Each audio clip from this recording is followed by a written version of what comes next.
SoundCloud? Where are the spirals? You see this math everywhere.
Welcome back to the Gnostic Informant, and you are about to attain true gnosis.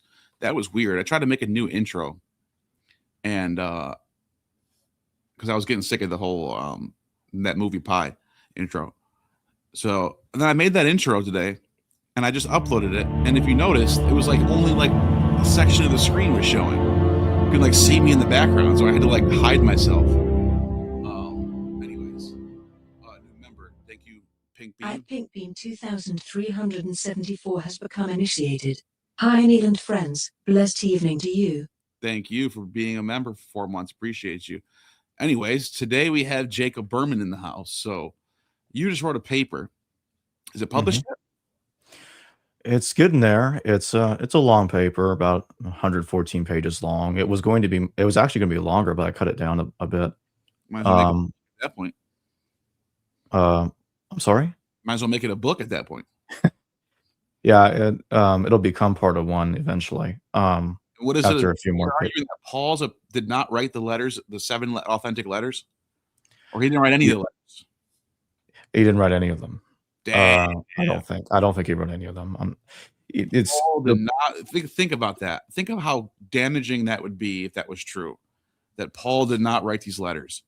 That's the end of Christianity. There's just nothing left at that point. It's the only thing you got before 70 AD. And that would change how we even look. If we found out that every single Christian text that ever references Christianity was after the fall of the temple, that actually might, number one, that would change everything, because you have to reassess. Wait a minute, is this a new Judaism that comes out of the temple being gone? Is this a new replacement? Is that what's going on here? Because during Second Temple period, you can read in Josephus and different texts to talk about how Jews living in Roman cities around across the empire, they didn't send in they paid their taxes first of all, but they also would send their tithes to Jerusalem.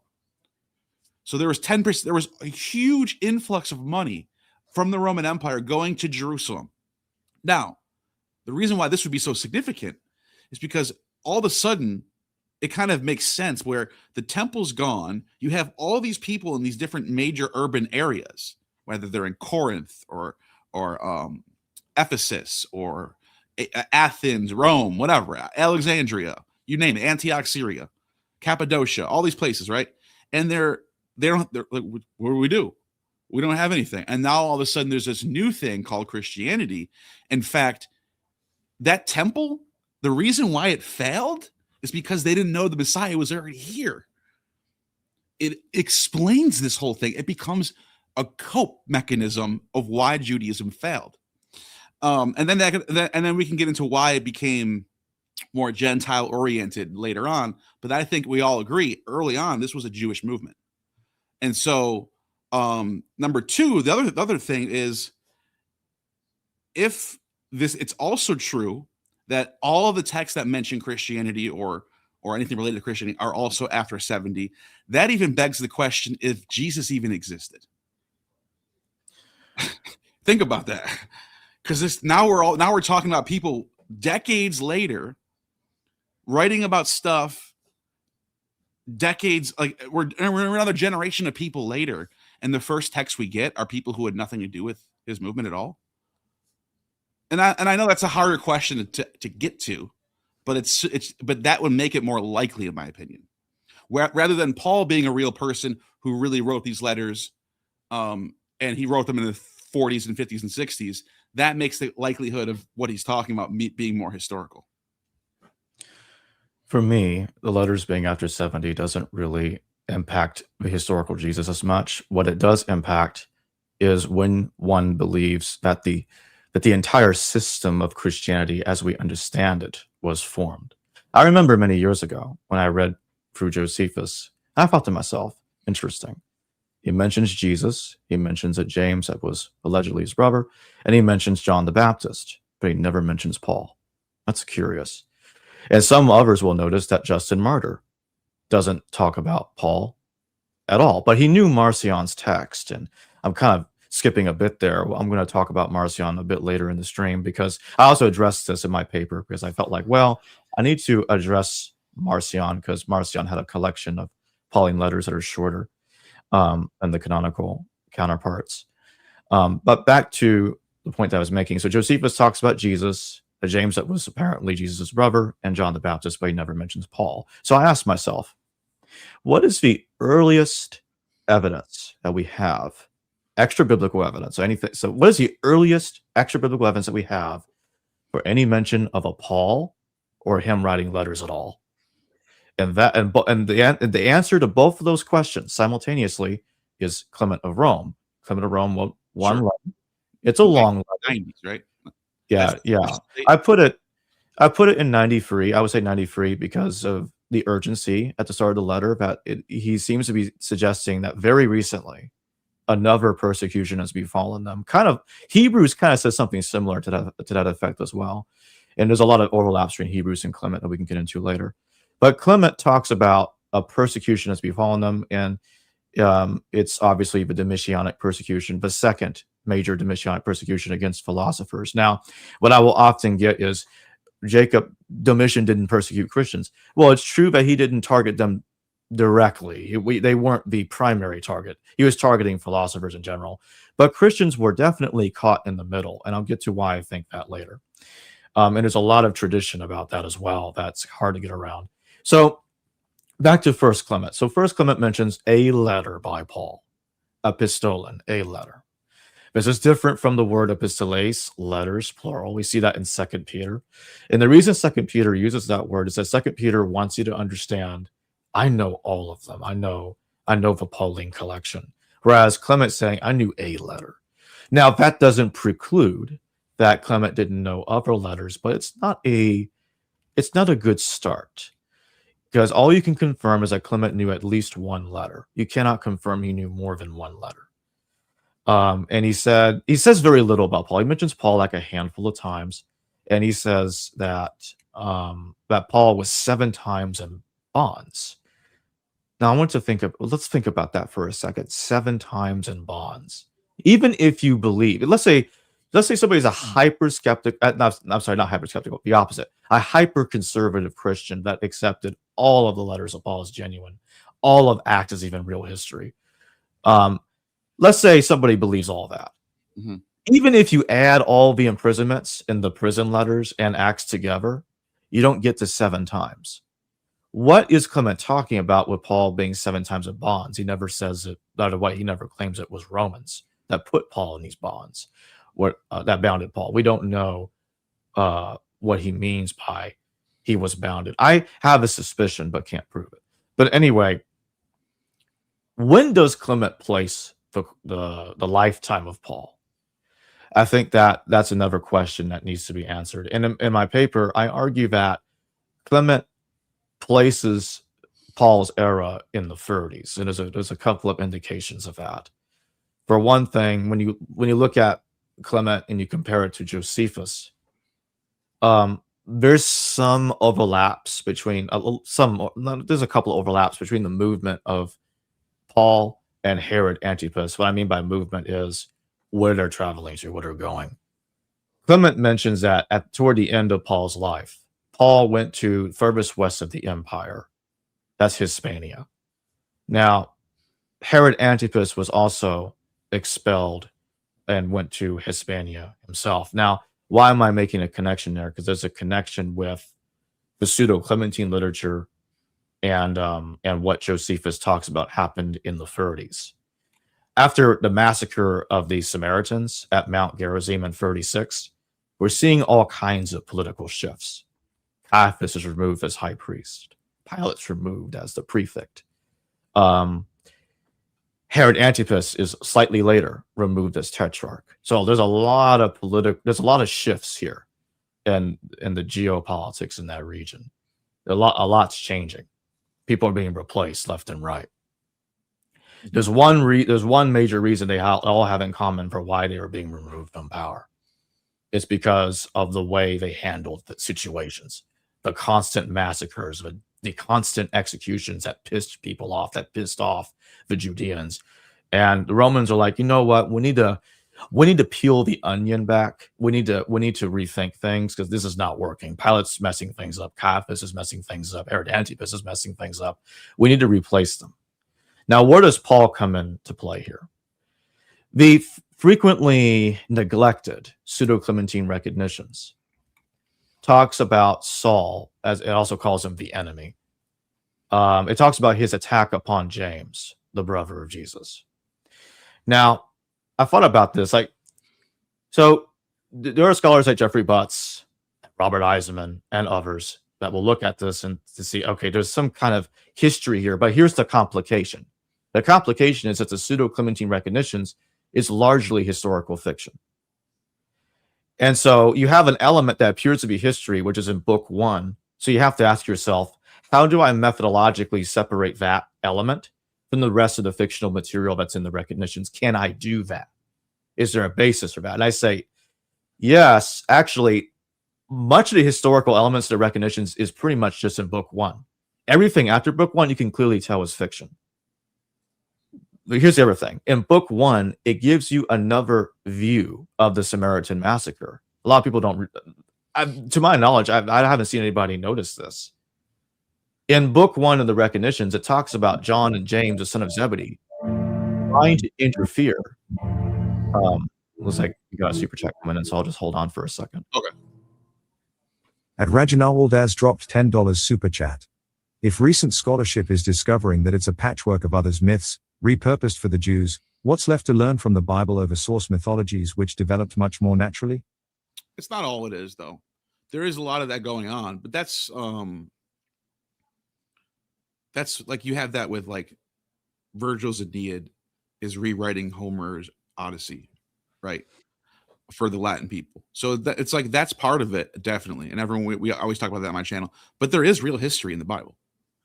Like the Kings and Chronicles is not an accurate history book that you're gonna get. Like it's not like you're gonna read it and like that's exactly what happened. There's a lot of propaganda in there. There's a lot of like shit in there. Like it's very focused on which kings followed Moses' law, which ones didn't. So it's like, all right, this is it's bullshit. However, those kings are real kings. Hezekiah is a real king. Omri is a real king. These are kings that are mentioned in the historical record. So it's not all just mythological tropes being redone. But anyways, yeah, especially in the New Testament as well. Yeah, there's a lot of tropes that are being applied to Jesus. But first century Judea does have messianic movements It does have Pontius Pilate there. Like you can draw. There is little kernels of history in there. So, thank you for that super chat. Agreed. So so I was at the Pseudo Clementine. So if you read toward the end of book 1, so like chapters 71, 72, the final 2 chapters of book 1 of the Recognitions, Clement, the person called Clement that wrote the Recognitions is a different Clement. If you look at the Shepherd of Hermas, actually, and you look at Origen's Philokalia, that becomes pretty clear. There's actually another Clement. He was never a bishop of Rome. He lived around 150 of the Common Era. And he's writing letters to multiple provinces, which is not what Clement of Rome back in the 90s did. This is a different guy altogether. It's just another Clement. So the so-called pseudo-Clementine literature was by another dude named Clement, who wasn't the same person as the Clement back in the 90s. This is a different guy. And that's why in the Recognitions and Homilies, he doesn't actually claim to be bishop. His claim that he was a bishop actually comes to play a little later in the pseudo-Clementine literature. But anyway, how do we separate that material regarding the attack upon James in the Recognitions? Well, let me go back to John and James, son of Zebedee. I didn't finish my point there. John and James, son of Zebedee, go up to Mount Gerizim in book 1 of the Recognitions. And what do? They try to interfere with the Samaritans and what they're doing there. And the text implies they were killed. They became silent. Papias of Hierapolis, he's quoted by another church father, I can't remember the name, but it's in my paper, that he says the Jews killed John and James, the son of Zebedee, together. They were both killed together. That actually contradicts Acts, because in Acts, James is killed by Herod Antipas. I'm sorry, not Herod Antipas, Herod Agrippa. Got the wrong Herod. But John supposedly lives on for decades. And I think the reason that Luke set that up in Acts is because I think his goal was to conflate John the apostle with John the elder. But that's a mess for another time. But anyway, so Luke had agendas there to make that, I'll keep James dead at that time, but I'm going to make him die slightly later and at the hands of Herod Agrippa for some reason. And I'm going to have John live way longer than he actually did. But if you look at book 1, what really happened is that they were killed together in 36 during the Samaritan massacre. They just got killed just immediately before Pilate's men arrived and slaughtered the Samaritans. The Recognitions places the attack upon James at the hands of Saul and his group immediately after that, shortly after that, in the same year.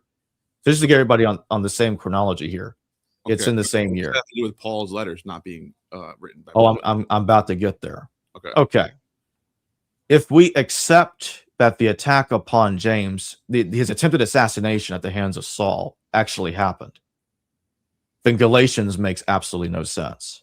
In Galatians, what you have Paul arguing theologically with Cephas and James. Now, the minute James show up and Cephas flees the scene, it's like, I'm just getting out of here. I'm not going to be part of this any further. I'm like, wait a minute. That's not how the personality of Paul is portrayed in book 1 of the Recognitions. This is very different. Now, where does that information in book 1 of the Recognitions come from? Where did that come from? Well, we're told that it came from letters of Zacchaeus. They don't survive, but the text tells you that that's the source of the information for book 1, for the material involving, especially for the material involving James, at least for the material involving James, the brother of Jesus, when Saul and his men tried to kill him. So either Saul was an assassin for the high priest, because that's what the text is saying. He was working for Caiaphas. He was taking orders from Caiaphas. This takes me back to what I was saying earlier, Neil. Why was Caiaphas removed from power? Josephus doesn't tell you. Well, if we listen to book 1 of the Recognitions, I think we got an answer. Because Caiaphas ordered the death of James, the brother of Jesus. And so you have the Samaritan massacre at the hands of Pilate. You have John and James, son of Zebedee, being killed. You have Caiaphas ordering the death of James. James eventually is killed by an unnamed man with a fuller's club. Abdias of Babylon tells us that. And Abdias of Babylon's text is being described by so-called pseudo-Dorotheus Attire. That's the source of that.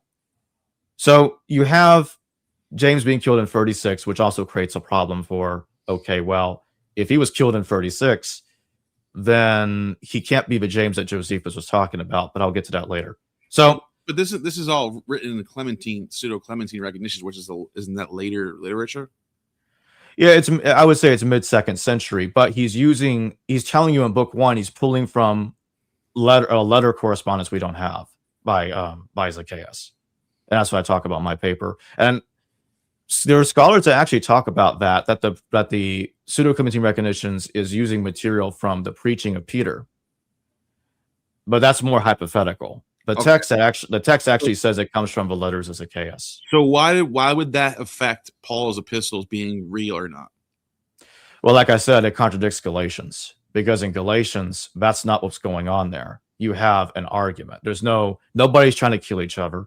Nobody's trying to use Fuller clubs on each other. None of that's happening in Galatians. In Galatians, it's a heated argument regarding circumcision and other things. It's not. Which passage are you talking about? Which text? Recognitions or Galatians? Galatians. It's in Galatians. Let me find it. Take a look at it so people can see what we're talking about. Yeah. You know what I mean? Galatians 2:7. Galatians 2:7. Let me just pull this up in a second. Yeah. Boom.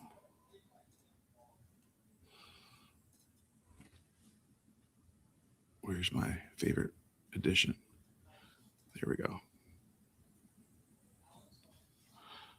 So, seeing that I've been entrusted with the gospel, to the uncircumcised, talking about the Gentiles, just as Peter had been to the circumcised, talking about the Jews. Yeah. Okay. So here's my point, Neil. Here's another way I can make an argument for my position that there actually is reliability here in book 1 of the recognition. So let me connect 1 Clement with the recognitions to what Josephus is talking about, and it makes sense with the political context of the late 30s. So we're told by Clement that Paul went furthest west of the empire, which is exactly what the former tetrarch Herod Antipas did. He went to Hispania as well. Wait, hold on. What does this have to do with is that a fight or something was going on in here? What I said is, okay, let me take a step back. What I was saying is, what Galatians is telling us does not match the story in book 1, the recognitions. In recognitions, you have an attack upon James at the hands of Saul. In Galatians, there is no physical attack going on. You have an argument about circumcision that's going on. It's a heated oral argument. There is no physical assault going on. That's my point. Yeah, but can't both of those be true at the same time, where he can be talking about a debate between circumcision, and then also on top of that could be an assault that's happening that's not being written about by Paul? I suppose, but the complication is that Clement of Rome actually never mentioned a circumcision debate going on between Paul and Peter or Cephas. He doesn't talk about that, and also the other thing is, I don't think that I'm not convinced that the historical Paul engaged in this kind of argument, because to me it looks like it's reflective of a post-70 scenario when, after the war is over and the argument against circumcision is going around. And Nino Livesey talks about this from a different angle. Right. That if you go to Josephus and you read what he says about what happens to what happens to adults that are not circumcised, they will forcefully circumcise them, literally. Mm-hmm. So let's imagine a pre-war Paul going up to Jerusalem before 70, which I find that very hard to believe, arguing against circumcision. I'm surprised he didn't get killed just for even trying. That's just gonna really piss him off. And that's not going on here. So this argument in Galatians, to me, that's one of the main reasons why this does not making sense being before 70. So let me go back for a moment, because we're kind of jumping ahead here. Let me go back to what I'm almost done talking about what I think about the 30s Paul, because to me, there's not much to know about him. I'm almost done. So, because I don't want people to lose track. I don't want to be all over the place. So, just to conclude on my brief reconstruction of historical Paul, is I think what happened is when you combine First Clement with the material in Book 1 of the Recognitions with Abdias of Babylon, it's a very coherent picture. What this guy was, he was an assassin for the high priest Caiaphas. And the reason he went furthest west of the empire was because Caiaphas was removed from power. So the man that was in charge of him is gone. Pilate's removed from power. Herod Antipas is removed from power. And so what's happening is Paul is removing himself as far away from the Jesus movement, from the Nazarenes as possible. He's going to go all the way to Hispania, which is the furthest way you can get from Judea within the Roman Empire. He just wants to be far away from the scene, and that's what I think he was doing. Clement goes on to mention that jealous, envious men killed Paul, as a matter of fact. And because of that passage, there's actually two Christian scholars, Oscar Coleman and David Eastman. I cite both of them in my paper. They argue that other Christians killed Paul. Now, I don't think they're Christians as we understand them. I think they were the original Jesus movement that were. I think they hunted down Paul because of what he's done back in Judea. Ebionite types, kind of. Yeah, and I would prefer to say Nazarene, because I look at Ebionite as kind of like a breakaway movement of the Nazarenes. I would anyway, I would agree that the original Christians, the original Jesus movement, was not what we find in the New Testament at all. That's now I'm going to come back to Galatians because there's more to what I'm saying there. I can make a stronger argument for what I'm saying there, but I'm going to come back to that. So, based on Herod Antipas being in Hispania and his death occurring around 39, and by the way, I admit this is massive speculation. I definitely can't prove this, but this is a guess. Mm-hmm. I suspect that Paul was probably killed in 39. That's just a guess.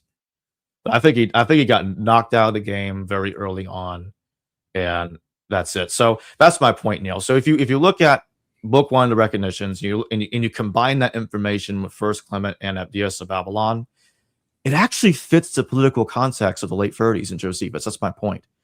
They don't really contradict Josephus's picture. They complement it. They supplement it. They don't contradict the picture. Whereas in the epistles, there's a different situation going on there. And so now we're moving on to when I think the letters were written, who I think wrote them. So let's start with Galatians. We were talking about Galatians anyway. So let's start with that. In Galatians, you have an argument against circumcision that's going on. And the person calling himself Paul is arguing with Cephas. I'm like, hey, buddy, let's tolerate uncircumcised people. I don't like that you're removing yourself and you can't even stand next to a person or eat next to a person who's not circumcised, excuse me. They're like, wow, that's kind of a bold thing for I'm going to call him Canonical Paul, for Canonical Paul to be saying before the war, which is absolutely not the picture that both the genuine Clementine, the earlier Clementine material and the later Clementine material say. We're getting a totally different kind of Paul here, a Paul that is argumentative, a Paul that's a theologian who's engaging in arguments and trying to change people's minds. Right here, for prior to coming of some men of James, he used to eat with the Gentiles. When they came, he began to withdraw and separate himself, fearing those from the circumcision. Exactly. So just because he removes himself from. The reason why I'm laughing is because I engage with these people on Twitter, these Christian identity people who think like the real Jews are whites, and it's just funny how in the New Testament there's this. Paul is literally talking about Peter, like one of the major apostles, like Jesus's right-hand man, the first bishop of Rome and Syria, Damascus, right? And he's literally, he hates the Gentiles so much he won't even eat with them. He has to withdraw. And these people are like, yeah, this is about we're the real Jews. Like, come on, dude, read your Bible. Read your Bible. The movement was not what you think it was. You know what I mean? Right. And I know that's probably some people watching this who are not, super online are probably like, what? What do you mean? Who are those people? Dude, trust me, they exist. There's lots of them. And It's funny. It's just funny. And so here's the other thing. In my paper, I assemble what I look at as slips in church father literature. I look at stuff that massively contradicts the standard chronology that slips through the church fathers. Take Jerome, for instance, in Unfamous Men. Jerome mentions a man called Saul of Giscala. If this cannot be the Paul that Clement was referring to, because Saul of Giscala left Gush. That's Hebrew for Giscala. He left Gush when the Romans seized it. That's what Jerome says. His source for that's Epaphras. That's Epaphroditus. And he left it when the Romans had seized it. That's 67 CE. Yeah. That's not earlier than that. That's 67. And by the way, what confirms he cannot be the Paul that Clement's talking about is that this man was a young man. Jerome makes that point very strongly. He is a young man. Let's think about that for a second. He's a young man during the Jewish-Roman War, and he's removing himself with his family to Tarsus. And then after that, he was taught by Gamaliel. But that's not the picture that the book of Acts is talking about. In Acts, Gamaliel the first taught Paul. But if there was a Gamaliel that taught this other Paul that Jerome's talking about, it must be Gamaliel the second. He was appointed the Nasi of the Sanhedrin, the leader, president of the Sanhedrin around 80, circa 80. So I'm like, wait a minute now. You think it's this can't? Gamaliel? You think it's the second Gamaliel? Yes. Well, there is another Gamaliel. We know that. What we can debate is if he taught Saul at all. You're saying that they switched his, like he was a student. And yes, they switched the Gamaliel around in Acts. That's my argument. Dude, if this is true, because this is the Gamaliel 2 is the beginning of rabbinic Judaism. I'm aware of that. He's like the first rabbinic Jew. He was involved with right here, Yavni. Yohanan ben Zakkai. Yeah, this is the city after the Jewish war, after 70, where the Jews got together, the remnant that was left, the ones that didn't get slaughtered by the Romans. They went to Yavne and they created a new Judaism. I guess created is a weird word. They continued to practice the religion outside of the temple, and they sort of it becomes the new. Yes. Does that make sense? Yeah. But they were a bit. The reason why I'm bringing this up is because if you're correct, and I don't know, maybe you are, maybe you aren't. If you're correct, that means Christianity is also a product of the same origin story as rabbinic Judaism. They're not even, it's not even like they're siblings, they're twins in the womb together. They're born at the same time. And the common thread that ties them together in a way, and I'm going to come to that later, is the Flavians, but in different ways. Because what ties the Flavians to Christianity, in my opinion, is the Domitianic persecution in the 90s. So Christianity was very hostile to Domitian, and that's going to take me to 2 Thessalonians. But let me come back. Also, one more point on that. School of Hillel, which is like the origin of this sort of philosophical outlet. It's interesting that they all claim descent from this school of Hillel, and Hillel's known for these three maxims, which are right here on the first thing it shows you on his Wikipedia page, and it's basically the golden rule right here: that which is hateful to you, do not do to your fellow. That is the whole Torah. The rest is explanation. Go. So you can see how a gospel author from this school, or maybe adjacent to this school, or maybe some sort of offshoot of this school, would include that to be one of the sayings of Jesus. Yeah. And I'm showing a slide here. If you can show this real quick, I want to show everybody the passage regarding Saul of Giscala from Jerome, just so everybody can see that this is real and I'm not making this up. Paul, formerly called Saul, an apostle outside the number of the 12 apostles, was of the tribe of Benjamin in the town of Giscala in Judea. When this was taken by the Romans, he removed with his parents to Tarsus in Cilicia, sent by them to Jerusalem to study law. He was educated by Gamaliel, a most learned man, whom Luke mentions. So it's as I said, this is after the Romans took back Giscala. And then Jerome is placing this chronologically. He's placing Saul going to Tarsus afterwards, and then his tutelage by Gamaliel after that. So that cannot be Gamaliel the first. This has to be Gamaliel the second. That's the only way that makes any sense. And I'm sorry. Wait. I was reading something. I was looking something up. Can you just repeat why it has to be the second one? I'm sorry. Because Gamaliel the first died before the war. He died in 52. And Jerome's talking about Paul being a student of the one that was alive during the war. After, at least he says after he had arrived in Tarsus, after Gascala was seized by the Romans. So he doesn't. It's at some point after that. I'm sorry. What part are you looking at on this? Put your mouse on it so I can see it. The first bullet point, right here. He was educated by Gamaliel, a most learned man, whom Luke mentions. Okay, so that's still the first. Wouldn't that still be the first one though? No, the second one, because he's placing it after Gascala was seized. This was many years after Gamaliel the first death. Let me read this out loud so people listening can hear. Jerome, on Famous Men 5:5. Paul, formerly called Saul, an apostle outside the number of the 12 apostles, was of the tribe of Benjamin and the town of Gascala in Judea. When this was taken by the Romans, he removed with his parents to Tarsus in Cilicia, sent them to Jerusalem to study law.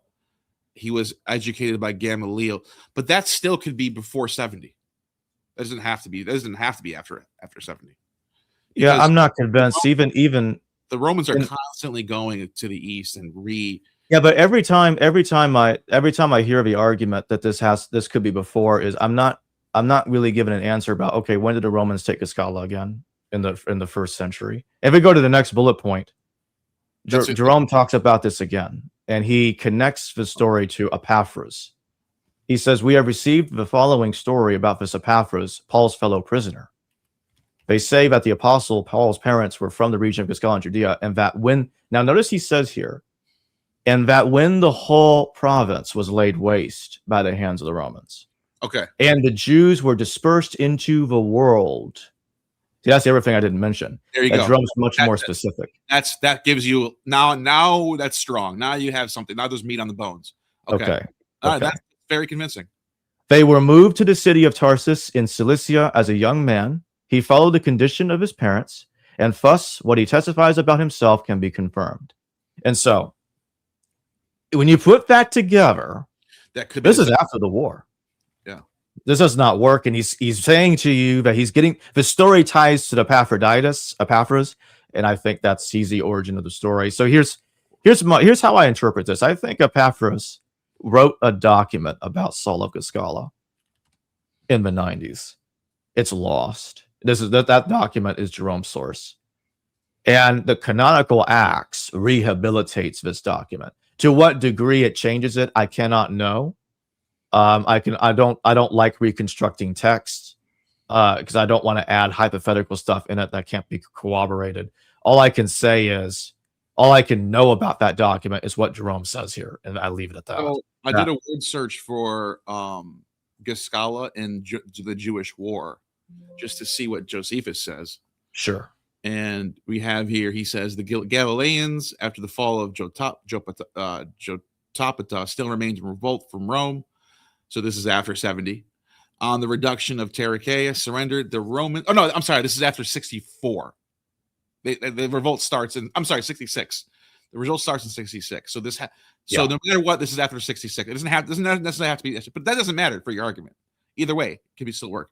It could be 67. It could be 67, and your argument still work. It still be the second Gamaliel. Anyways, Romans received the submission of all the fortresses and towns except Gascala, and the force which had occupied Mount Tabor.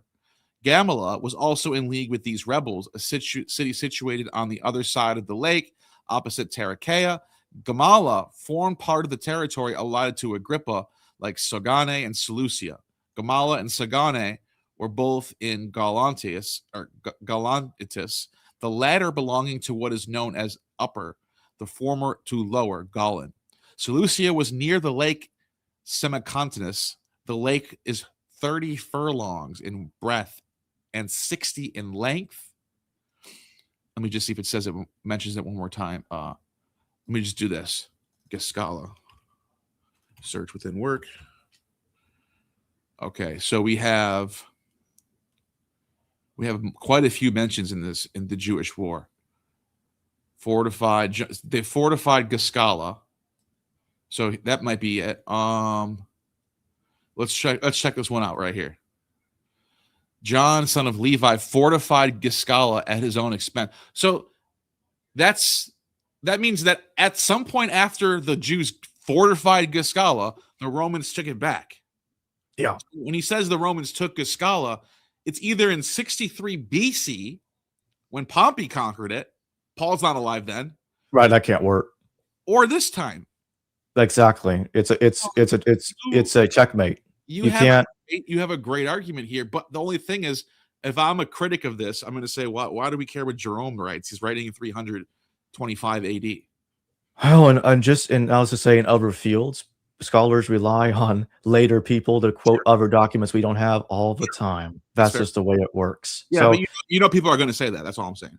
People are going to say, Jerome just didn't know. Yeah, well, you know what? I'll say this. I'm not a fan of that type of. No, in fact, it's like completely, like it still should be like one of the prime examples I give is that John, what's his name? Not John. There's a Byzantine writer who talks about how the John Chrysostom by chance? No, it's someone else. I can't think of his name right now, but there's a Byzantine writer right around 400 who writes about how the Hilaria was instituted by Claudius. John of Ephesus? No, doesn't matter. And so he says this, and a lot of people go, well, that's a late source. But then we find archaeology, inscriptions that support what this guy's saying. So sometimes late sources can be correct. Just because it's 400 years later, I mean, that's a good reason to be skeptical. I'm not saying you shouldn't be skeptical. Yeah. The source that's 300, 400 years later, but that doesn't mean it's wrong off the bat. Like, it can be correct. Much of what we know about Alexander the Great comes from later sources. Yeah, that's true. But at the same time, the source material in Arian, for example, he cites his sources that are going back to like just like my sources do. And that's what I like to see. I want to see, where does Jerome say where he gets his information from? I just showed you. It was he connects it to Epaphroditus. The wording is kind of odd, but he says, "I received the story." Pull that back up again. All right, give me a second.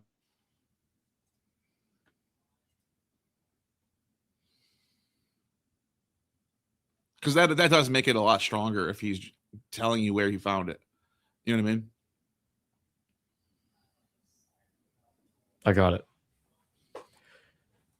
Second bullet point. He says, we have received the following story about this Epaphras. About this Epaphras, Paul's fellow prisoner. Okay. Exactly. See, that's my point. He connects receiving the information to that guy. And so that's my argument. It's a story that goes back to him. And this is the guy that is talked about. He's talking about this guy right here. Epaphras.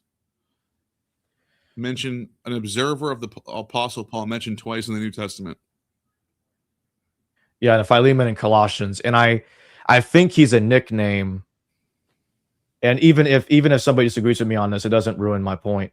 I think he's the same as Epaphroditus, but even if I'm wrong about that, it doesn't change what I'm saying here. Might be. There's a lot of Epaphroditus, though. There's like 20 of them, so I don't know what you would do with that, but yeah. But yeah, I'm going to be talking about that later, and I know that later you'll mention again that Epaphroditus was a common name, but there's the way of there's like 7 Epaphroditus in the first century. Sure. But it's the way that he's being talked about in Philippians that I find interesting, but we'll come back to that later. Sola is called Epaphroditus. That's one of his names. So if we look at the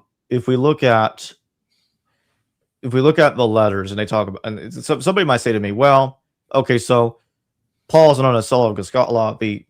He's the one that I think is behind I think he's the one that's behind the letters in the 90s. And I think what's happening is he's the one that's experiencing, caught up in the midst of the Domitianic persecution. And I think this involves the author of First Clement. Now, here's something that I do want to mention. I want to redirect you to Eusebius, because this I understand is another radical position that some will oppose. But let me see if I can find the passage. So it's in Church History 318.5 by Eusebius. And this is where things get a little bit strange. Do you have it?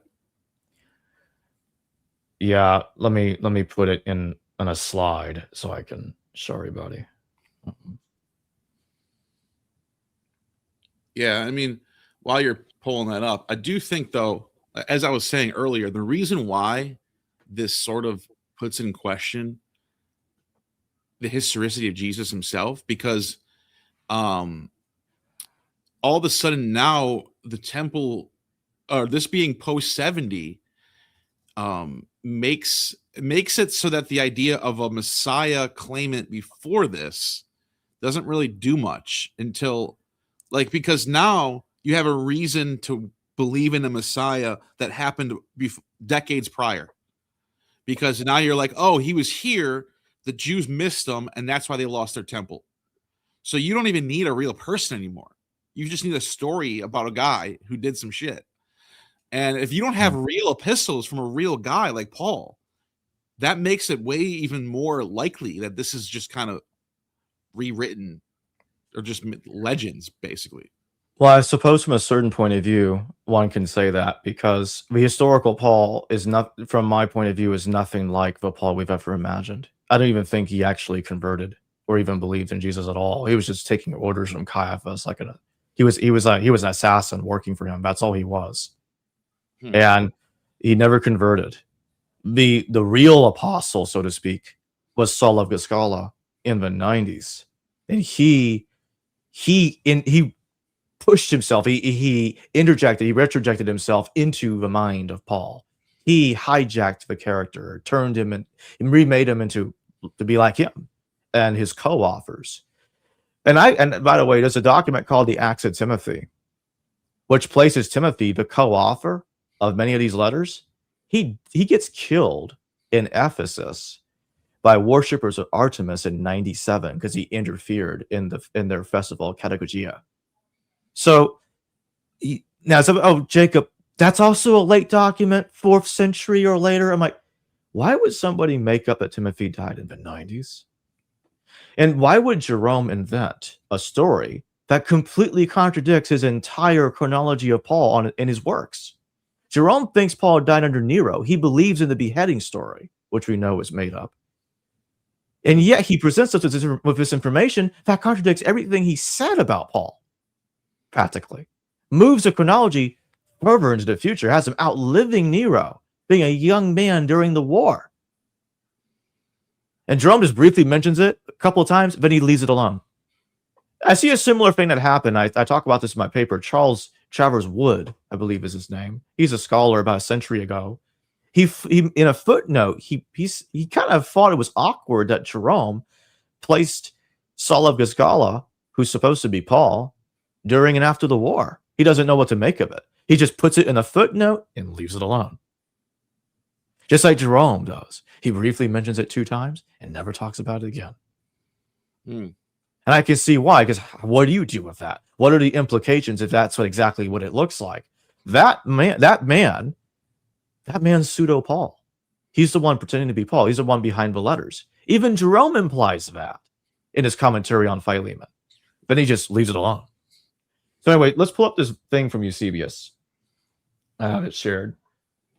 And they indeed accurately indicated the time, for they recorded that in the 15th year of Domitian, Flavia Domitilla, daughter of a sister of Flavius Clement, who at the time was one of the consuls of Rome, who was exiled with many others to the island of Pontia in consequence of testimony borne to Christ. Now, why am I bringing this up? So right here, Eusebius makes a connection between Flavius Clement, which is often dismissed like Clement's a common name. Well, it's not a super common name, but it's a name of a few people. It's enough to say that it's not a totally infrequent name either. But here is where Eusebius gives the better evidence here, the stronger evidence that, okay, he actually is thinking about Titus Flavius Clemens, the consul, when he's thinking about Clement of Rome. So unless you want to believe that Eusebius is duplicating the person, because let me step back for a second. Before Eusebius, nobody tells us, no text that we currently have tells us that Clement died under Trajan. It is not until Eusebius that we get that story. Dio Cassius, a Roman historian, tells us that Titus Flavius Clemens was killed for succumbing to Jewish ways. That right there establishes another connection between Clemens and what Eusebius is talking about. By the way, while I'm on that subject, somebody might tell me, but Jacob, Clement was a bishop. Clemens was a consul. There can be no connection between them. Well, I want everybody to read First Clement, all of it.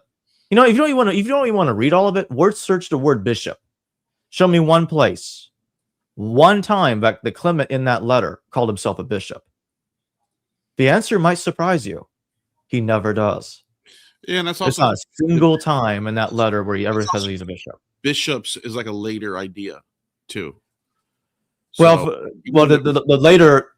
word bishop is used in First Clement, but the way it's used is different. Talking about episcopos, bishop, overseer. It means the overseer, basically. The word bishop is an English word. Yeah, that's true. So is that what he uses? Episcopos? Is that what you're talking about? Yeah, I think so. I don't remember, but what I'll say is the way they would use that word in the first century is not the way it's used in like the 4th century. Yeah, because even when you look at the pastoral epistles, even when you look at those, which I think was written by the same person that I'm talking about, Salugoscala, the word bishop is thrown around loosely, and nobody's identified strictly as a bishop. Like the word is thrown around generically in a way. Well, not generically, that's the wrong way of putting it, but he's just throwing it around, tossing it around, and it's not clear who's a bishop and who's not. And the pastorals are coming up with regulations. Yeah, that's all like 4th century inventions. Well, maybe 3rd century, I would say. But yeah, I think what was happening, they go back and they look in Paul's epistles. This is literally what they do. Romans 16. You can literally go to Romans 16. Actually, I'll do it right now. Let me just go. Sure. Let me pull this up. Let me first put this down. If you go to Romans 16, watch this. Where's my screen? Okay, so this is Galatians. Let me just go to Romans 16. And you'll see he's naming off people left and right. Phoebe, Prisca, Aquila, Epaenetus, Andronicus, Junia, Urbanus, Apelles, and then like you have Perses, Rufus, that's a big one, Phlegon, Hermes, Petrobolus, Hermas. All these people that I just named are all on the list of the early bishops of the church, and they all just happen to be in the letter of Paul. And it doesn't make any sense because Paul's writing a letter to a church in Rome. It's one church. He's not writing to all the bishops in all the cities. So what happened? Did they get this letter and then they're like, I have an idea. Hey, you, Phlegon, you go to this city. Hermas, you go to Athens. You go to Corinth. Hermas, you go to Philippi. Philologus, you go to Sinope. And you know what I'm saying? That didn't happen. That's mythology. That's made. That's crazy to think that would happen. But if you look at Eusebius's list of bishops, I wonder if I can look at Eusebius's. While you looked it up, my position is the bishop system, as I'll call it, was formulated, I think, by Salugoscala and his co-authors in the 90s. I think that's when it began. The pastorals and Philippians, and Bob Price likes to call Philippians the 4th pastoral letter, and I can see why he does, because there's a lot of similarities. I think the letters are setting it up, and that's why it looks convoluted. It looks messy. and not so like nobody's clearly identified as a bishop of this and that. That's because they're just getting started. Yeah, there is no So I think I think the system was being created in the 90s. That's my view. This might be it right here. Yeah, here we go. So you got the bishops of Rome, the popes, Peter, Linus, right? Clement. They're all on that list. Here's Jerusalem. James, Simeon, Justus, Zacchaeus, all familiar names. Alexandria, you have Mark, Antioch, St. Peter, Evodius, Ignatius, Ephesus, Timothy. He's mentioned in the letters. Titus, he's mentioned in the letters. Yeah. Dionysius, he's mentioned in the letters. He hangs out with Paul. And so these are all people that Paul's writing these are people that are mentioned, and this is not even close to all of them. Remember I mentioned Philologus?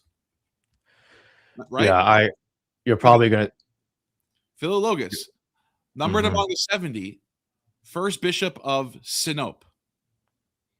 Where is it? Does it say? It doesn't say anything, but he is. Anyways, everyone knows that. I don't know why it's not on here. But then look at this one. Look at this guy right here, Petrobus, bishop of Neapolis. He's another person mentioned in the letter of Paul. Look, it says right here. Paul greets him in the Epistle of Romans. We're talking about Romans 16. Let's see if it has a. See, look, Romans 16:14 right there. See it? Now watch. Yeah, I agree. I get your point. I'm just telling the audience. Linus, look at Linus mentioned in what is it? Romans 16. Let me add to your point just real fast before you continue. Just finish that point. Gaius also mentioned Romans 16:23. Philologus, I just mentioned him. Every single, all the first bishops of all the cities, there's 70 of them. Look at this is a painting of them right here. Yeah, these 70 guys are all people that are mentioned in the epistles of Paul.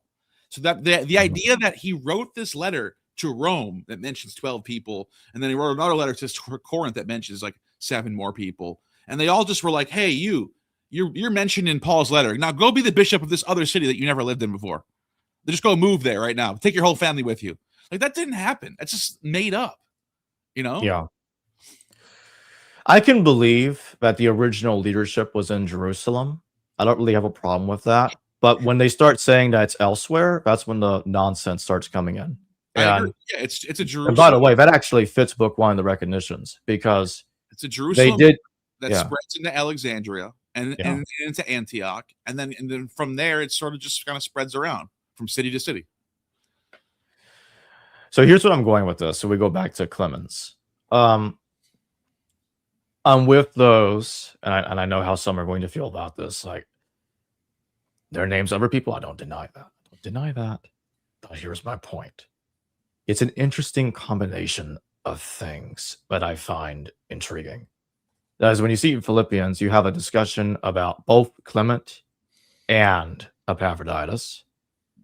I'm going to mention the pesky Caesar's household. I'm going to mention that too, because I know how some are going to think that doesn't have to be what it looks like. But let's integrate all the evidence. I'm not even going to talk about Philippians right now. I'm going to come back to that. I want to bring 1st and 2nd Thessalonians into the conversation. I want to bring those things back here. And then I'm going to circle back to Philippians and make a point that ties it all together. So in 1 Thessalonians, you have this thing about the wrath of God that came upon Jerusalem. 1 Thessalonians 2:13-16. Let's bring that up.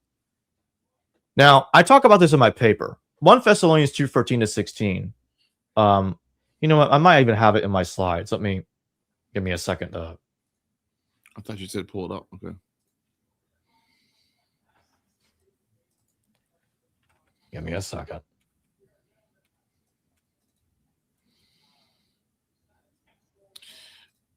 And we were talking another thing we were going to bring up, maybe not this one, but the idea of the Messiah thing. The author of Paul's letters is essentially tapping into one of the suffering Messiah motif guy, the Christ crucified figure. You know what I mean? And this is something you do find in Judaism and in this time period in that like Qumran community. there's the next coming of Zerubbabel, and then the other one I think is the priestly one. There's a priestly one and a king one. There's a triumphant one and a suffering one. I'm not sure exactly which one's which, but it's in here. Did you find it? I did. Let me share screens. Okay. Here we go. We also constantly give thanks to God for this, that when you received the word of God that you heard from us, you accepted it. Not as a human word, but as what it really is, God's word, which is also at work in you believers. For you, brothers and sisters, became imitators of the churches of God in Christ Jesus that are in Judea. For you suffered the same things from your own compatriots as they did from the Jews who killed both the Lord Jesus and the prophets and drove us out. They displeased God and oppose everyone by hindering us from speaking to the Gentiles, so that they may be saved. Thus they have constantly been filling up the measure of their sins, but wrath has overtaken them at last. So wrath has overtaken them at last. I want people to pay attention to that. That's past tense. The wrath has already happened. This is not prophecy. This isn't something pretending to be prophecy. This has happened. The wrath of God has come upon the Jews, what they had done to Jesus. That's what 1 Thessalonians is saying. You know what that lines up with? Mm-hmm. Church fathers talking about Origen misreading Josephus. He thought that the death of James caused the war, even though Josephus never said that. The deaths of Jesus or James, depending on which church father you read, is connected to the wrath of God upon the Jews. You see my point? 1 Thessalonians is making the same point that the church fathers would later make. That the death, because the Jews are being blamed for Jesus' death, and so the result of that, wrath has come upon them for what they had done. Josephus says the same stuff. Josephus actually says the same kind of stuff like this. He said the wrath came upon the Galileans. The wrath came upon the Jews, and that's because they didn't follow God and they lost their temple. He says stuff like that. Mm-hmm. I wouldn't be surprised if 1 Thessalonians was ripping off Josephus, because it sounds like him here. He's making the same kind of arguments. The only difference is that 1 Thessalonians blames the death of Jesus for the cause, not. What says it is that this is actually sounds like, if we're assuming as an axiom for 1 second that this was written after 70, and this sounds like a reason why the temple was destroyed, because it says right here, you suffered the same things from your own compatriots as they did from the Jews who killed both the Lord Jesus and the prophets and drove us out. They displeased God. See, they displease God and oppose everyone by hindering us from speaking to the Gentiles so that they may be saved. This sounds like a cope mechanism going on of what happened. And now bring that to when is this one dated to? The scroll, this Rule of the Congregation scroll. I'm trying to look it up right now. Rule of the Congregation dated to, hold on, let me just read it. I just looked that up for a second. Sure. It's dated between 100 BC and like 50 B. It's first century BC.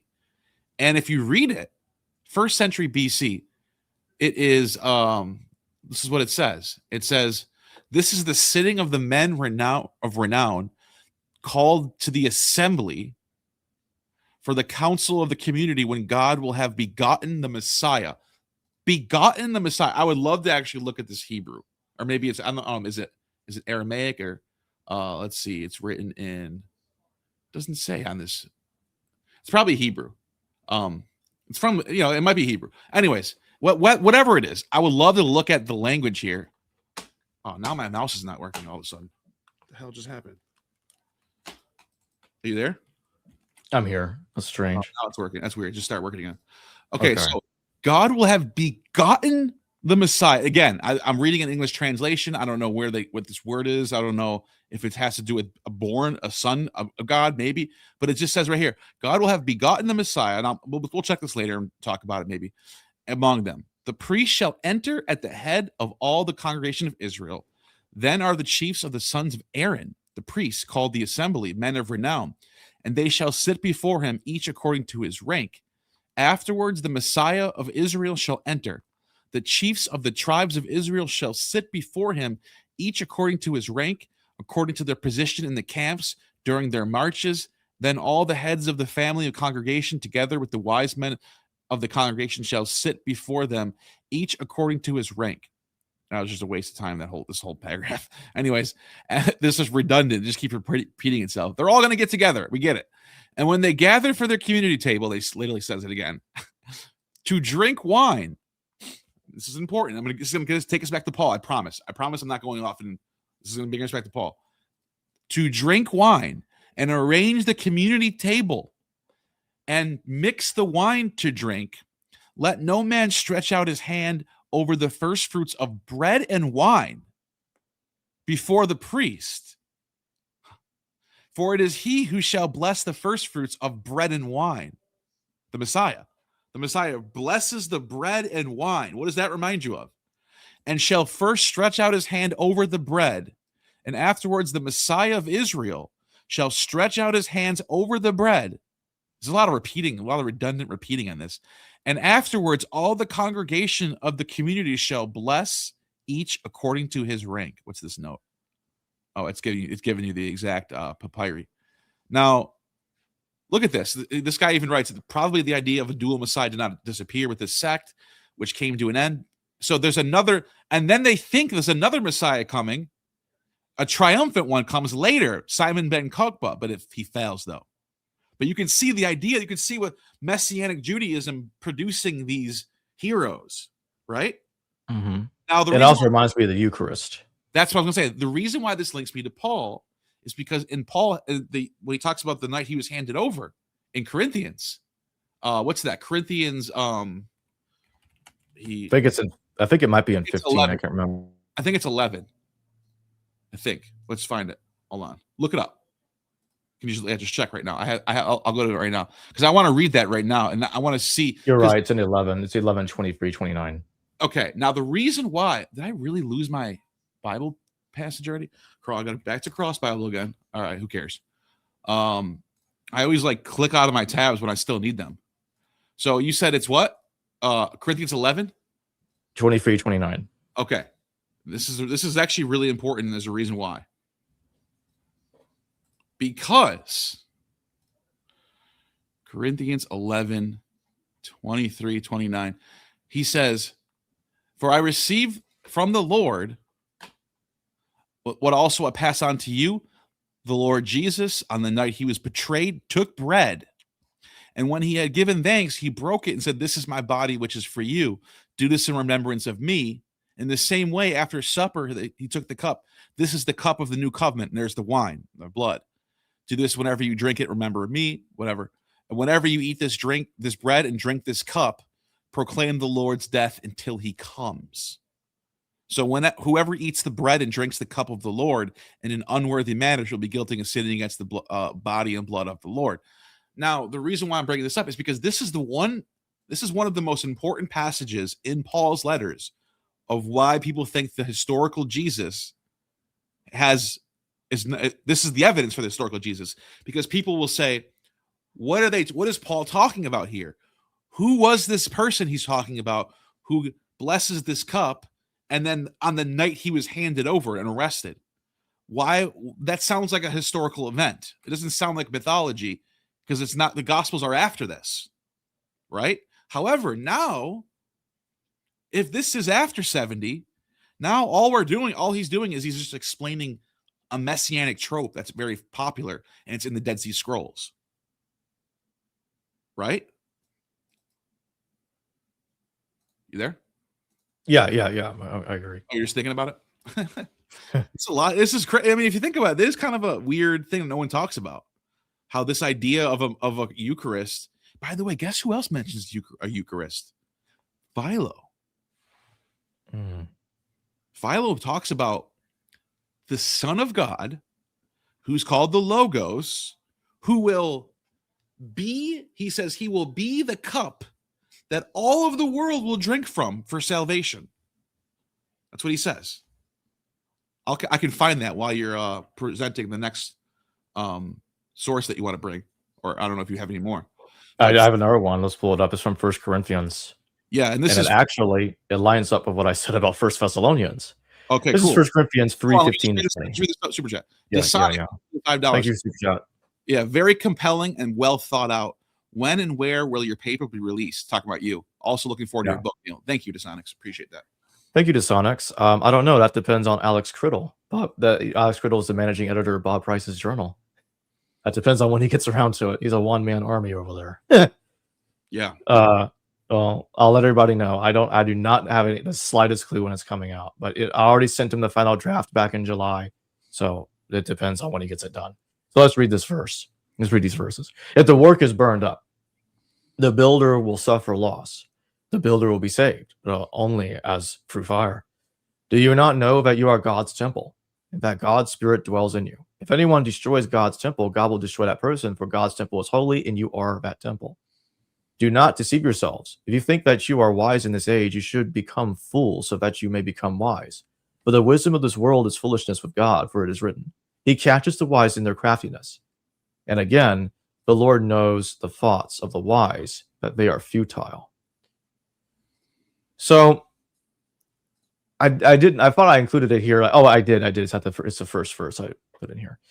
So I believe 1 Corinthians is making an argument about why a building to God does not need to exist again, because it's subject to the flames. Now God and Jesus dwell within you. God dwells in you now. The body is the temple. This again lines up perfectly with 1 Thessalonians. Wrath is past tense. It's already happened. They paid the price for killing Jesus. It's already saying that stuff. So in 1 Corinthians, now it's talking about we don't need buildings anymore to worship God. The Spirit's inside of us now, man. We've moved on from that stuff. God dwells within you. We don't need a building to God anymore. We don't need a temple to Him anymore. Now, kind of a bold thing to say before 70 makes perfect sense afterwards. And again, lines up with 1 Thessalonians 2:13 to 16 perfectly. The wrath's already come.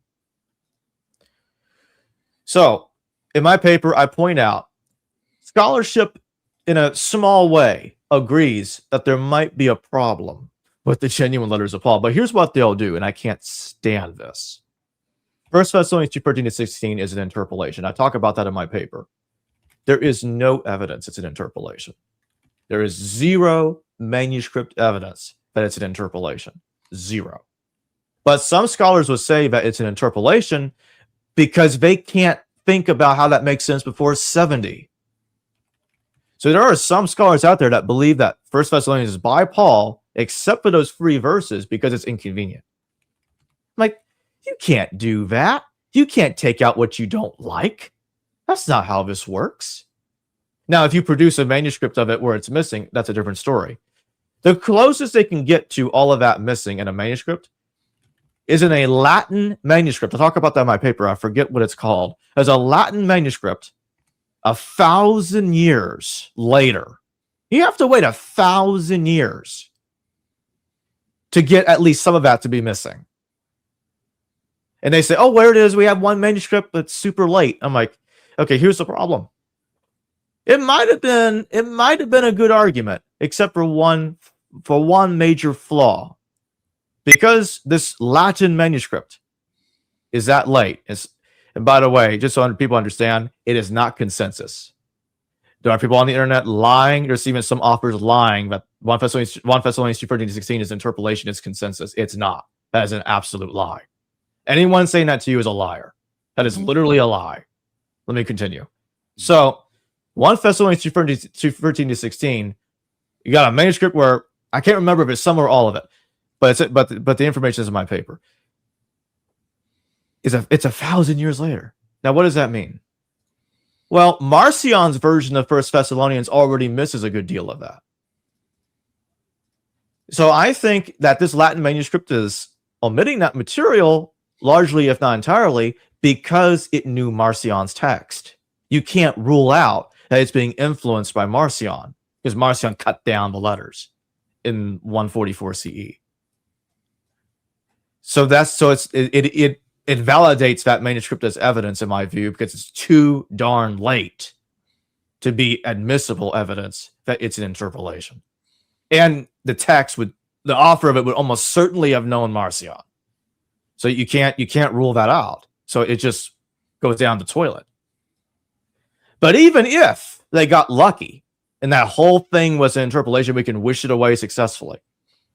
What about this? What do we do with 1 Corinthians 3:15-20? I suppose that's an interpolation too, and everything else in 1 Corinthians is conveniently by Paul. Come on. Come on. Is he not? If that doesn't start sounding ridiculous, I don't know what will. So now we're removing anything that makes it sound like it's post 70 so we can rescue the surrounding material and make that before. And this is exactly why I don't believe in interpolation arguments. I don't believe in theoretical interpolations. Show me a manuscript where it's missing or an external witness showing that it's missing, and then we can have a conversation about it. But you can't put on glasses like it's the movie They Live, and you can see, oh, these magic glasses show me which parts of it's missing. No, you can't do that. You can't know that. You put 50 scholars in a room about Proto-Mark. You have 50 scholars that believe in an earlier version of Mark they can't prove existed.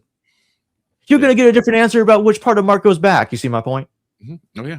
It's not reliable. It's massively circular. That's why I don't buy into it. Some people get mad at me that I don't accept interpolations. I'm like, if you don't believe me, look at research for scholarship, and you're going to get a million different answers about what's interpolation and what's not, and that's why I reject it.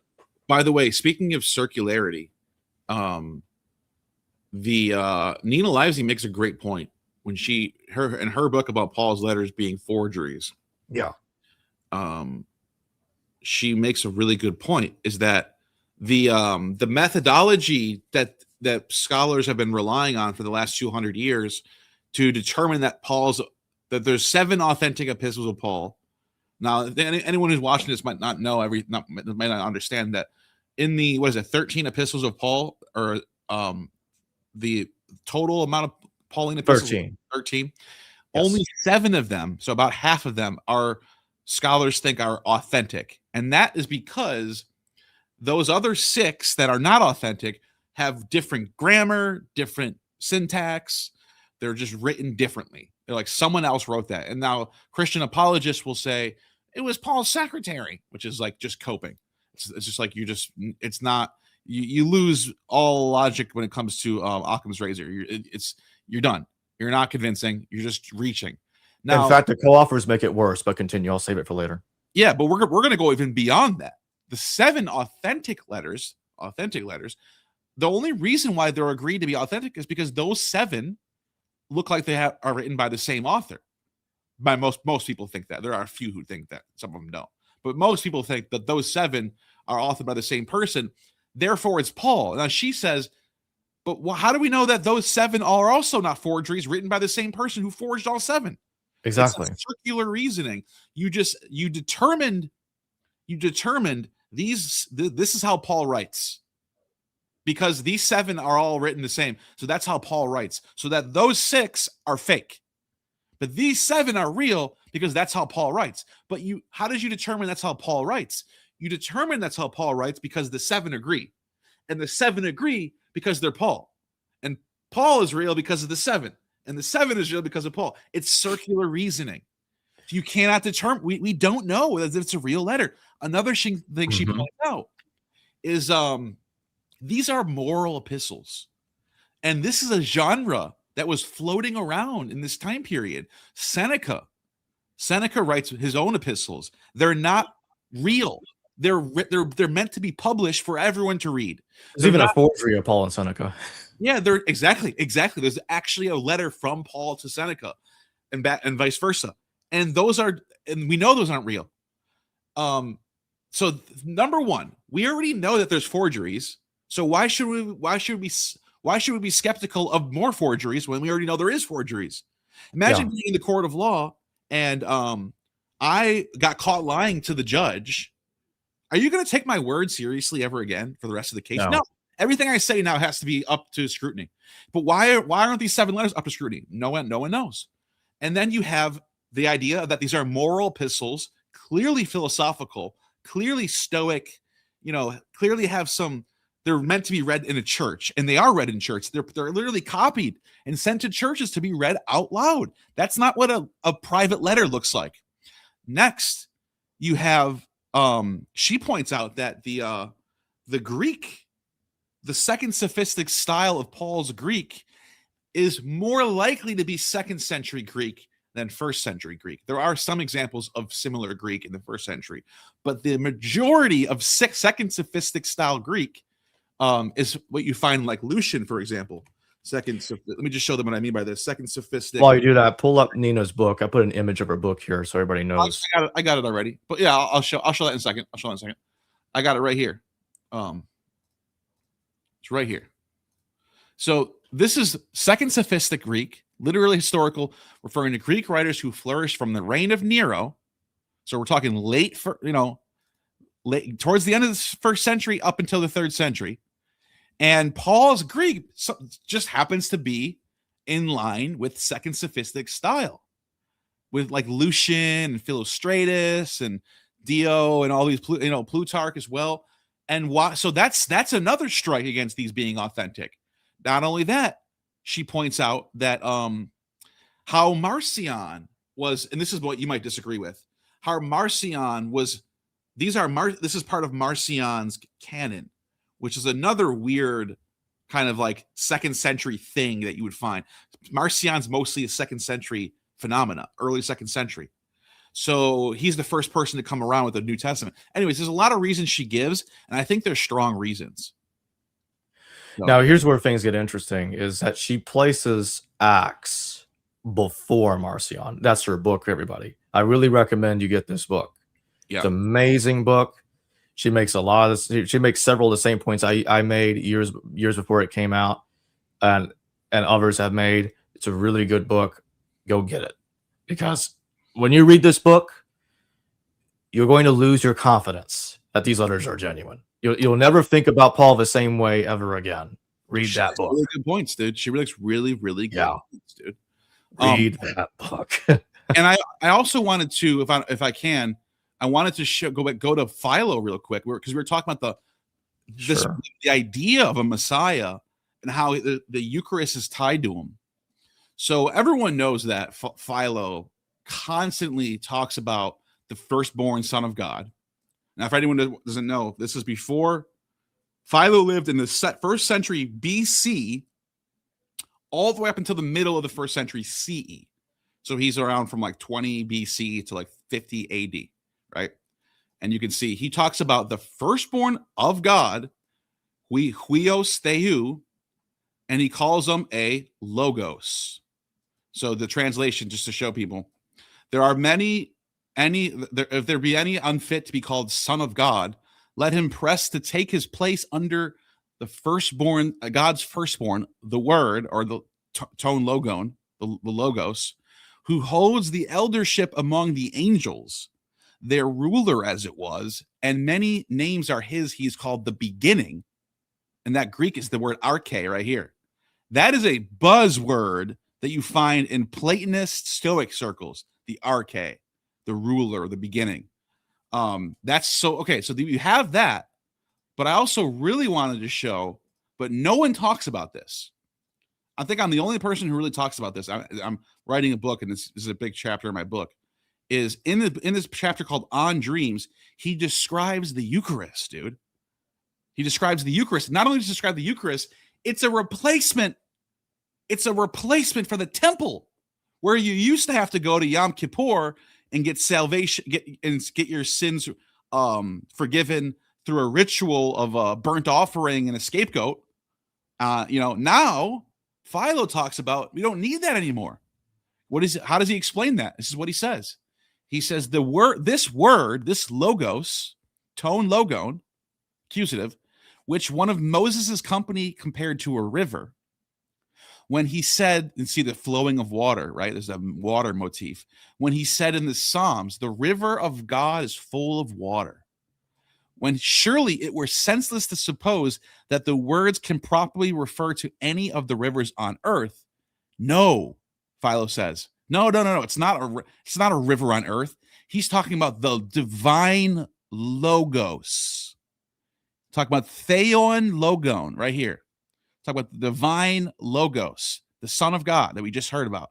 He's the stream of water. He is full of the stream of wisdom, of Sophia.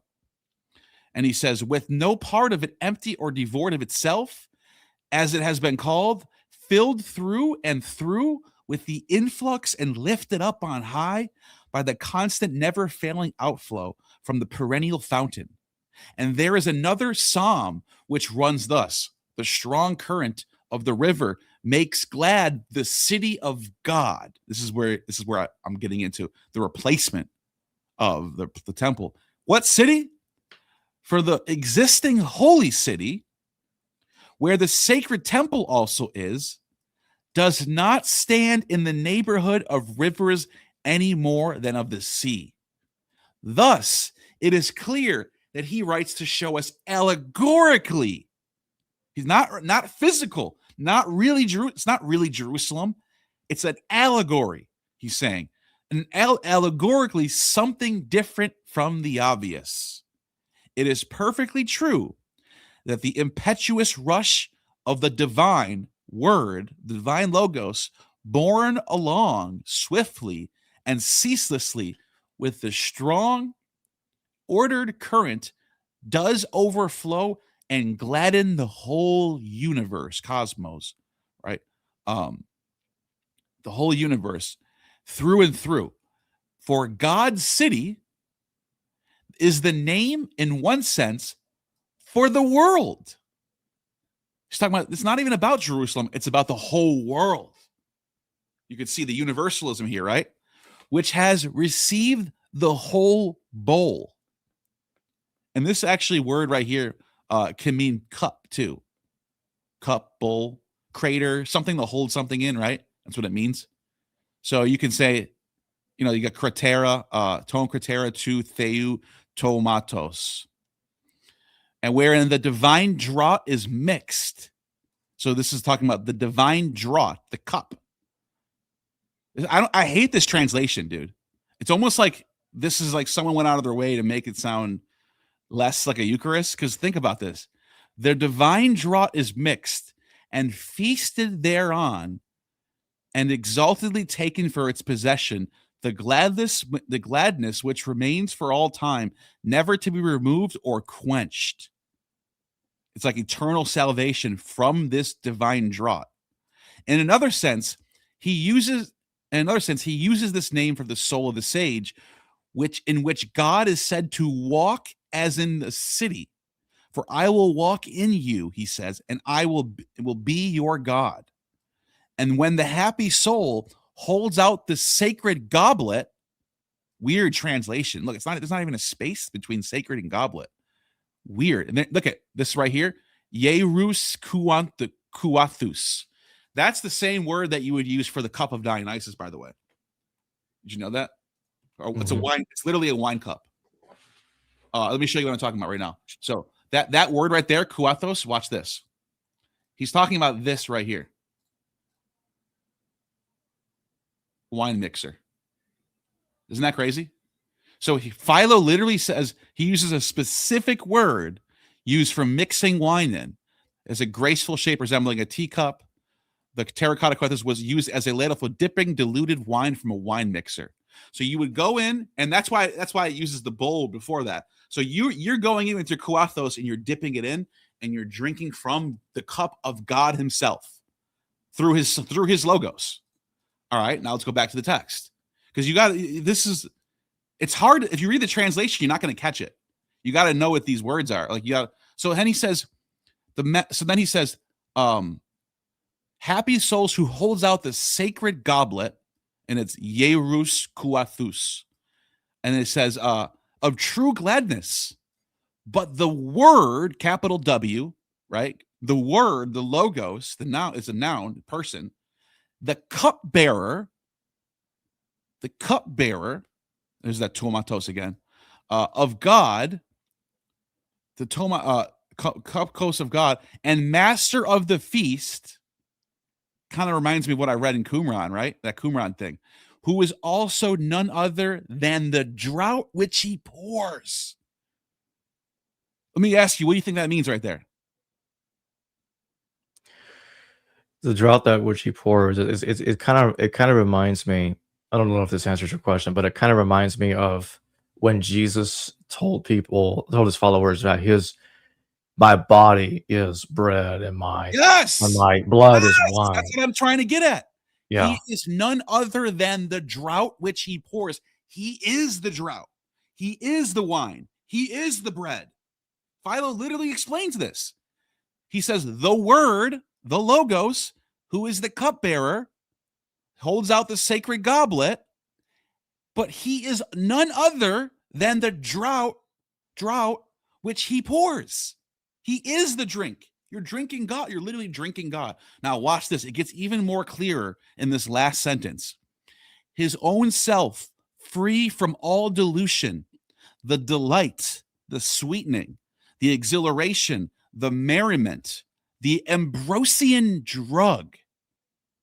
Ambrosion. You know what that is? You know what ambrosia is? Let me just show the audience this.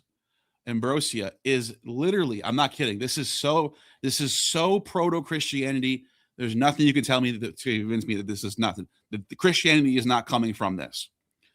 The word ambrosia literally means immortality. It's literally drinking immortality. And it's used by Homer and other authors as the food and drink which the gods on Olympus eat and drink on a daily basis to stay gods. Isn't that something? So let's finish this. Let's finish out this sentence, right? So what do we got? So what does he say? He says, the merriment, the ambrosian, the eternal, what's the immortal, the drug of immortality, I guess you would say. The drug of immortality, or you can just say ambrosian drug. That's fine. That whatever you want to say. You want to emphasize ambrosia, but you could say the drug of immortality. What is the drug of immortality? It's the Eucharist. And then he says, to borrow from the poets. He literally says like it says ambrosion hina kai autoi poetikos, which means in order to take from the poets. He's like, let me borrow from the poets for a second. Talking about Homer, whose medicine, whose pharmacon brings you cresomatha, gladness, greatness.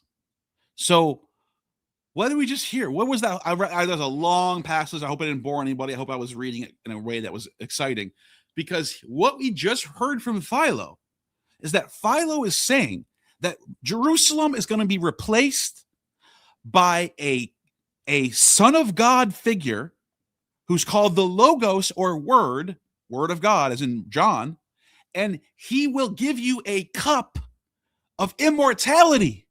And if you drink from this immortality, you're literally drinking him. I don't know what else to tell you guys. How do you not see that's the Eucharist, right? But you'd be surprised. No one talks about this passage. There's not a lot of papers written about it. I don't know if I haven't seen any actually. So that's, to me, that's like when I see Paul talking about the night he was handed over and he broke bread. It doesn't necessarily yeah, that could be a real event that happened, and that could be the basis of the Eucharist. But this sounds a lot stronger to me of the real basis of the Eucharist. This is an actual doctrine in Hellenistic Judaism that was already becoming a thing at this time period. I think it's a good argument. There's a couple of super chats Go ahead. I'd like to take real quick before we This one? continue. Yeah, Stephen, thank you for your super chat. I guess my question is, what's the motive? Why write those letters at all, and why choose an anti-Jesus assassin as their protagonist? Well, it's a good question, and here's my answer to that. What were their options? They didn't have much. If you forge, let's say you're Sulla Viscala, right, and I place him in 94, 97 C, that's what I think about all 13 of those letters during those 3 years. Mostly during the end of Domitian's reign, and some letters shortly after that, immediately and after in 97, when Domitian was assassinated late 96 CE. So you can't plausibly put these views on James the Brother, because James the Brother didn't have views like this. He wasn't he was more of a Torah Orthodox Jew and not this guy that was anti-circumcision or interested in the idea that the body is the temple of God. That's not the kinds of things that James would have been saying. So you can't put that in his mouth. You can't put any of these words in Cephas's mouth either. That doesn't work. So what was their options then? You know what's weird about that? This is such a contradiction, real quick, and not to cut you off. In Acts, it's Peter who has a dream that we no longer have to eat all these foods anymore. We're good. But in the letters, in Galatians, Peter's the one who won't even sit with the fucking Gentiles because they're so fucking disgusting to him. That doesn't make any. That doesn't sound like Peter. Which one of those is wrong? One of those is lying. Yeah, I think Acts is the one that's lying, and I'm going to come back to that because there's more I can say about it.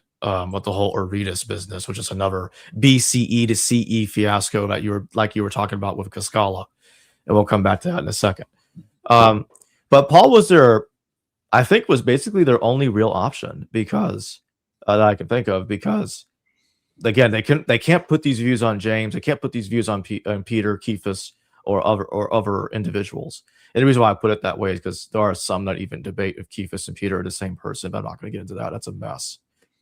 Acts is the first one that will really even go beyond First and Second Peter and will really try to massage Peter and turn him into a Gentile loving guy. It's like everybody's singing Kumbaya and having fun. Everybody agrees with each other in Acts. Everybody agrees with each other.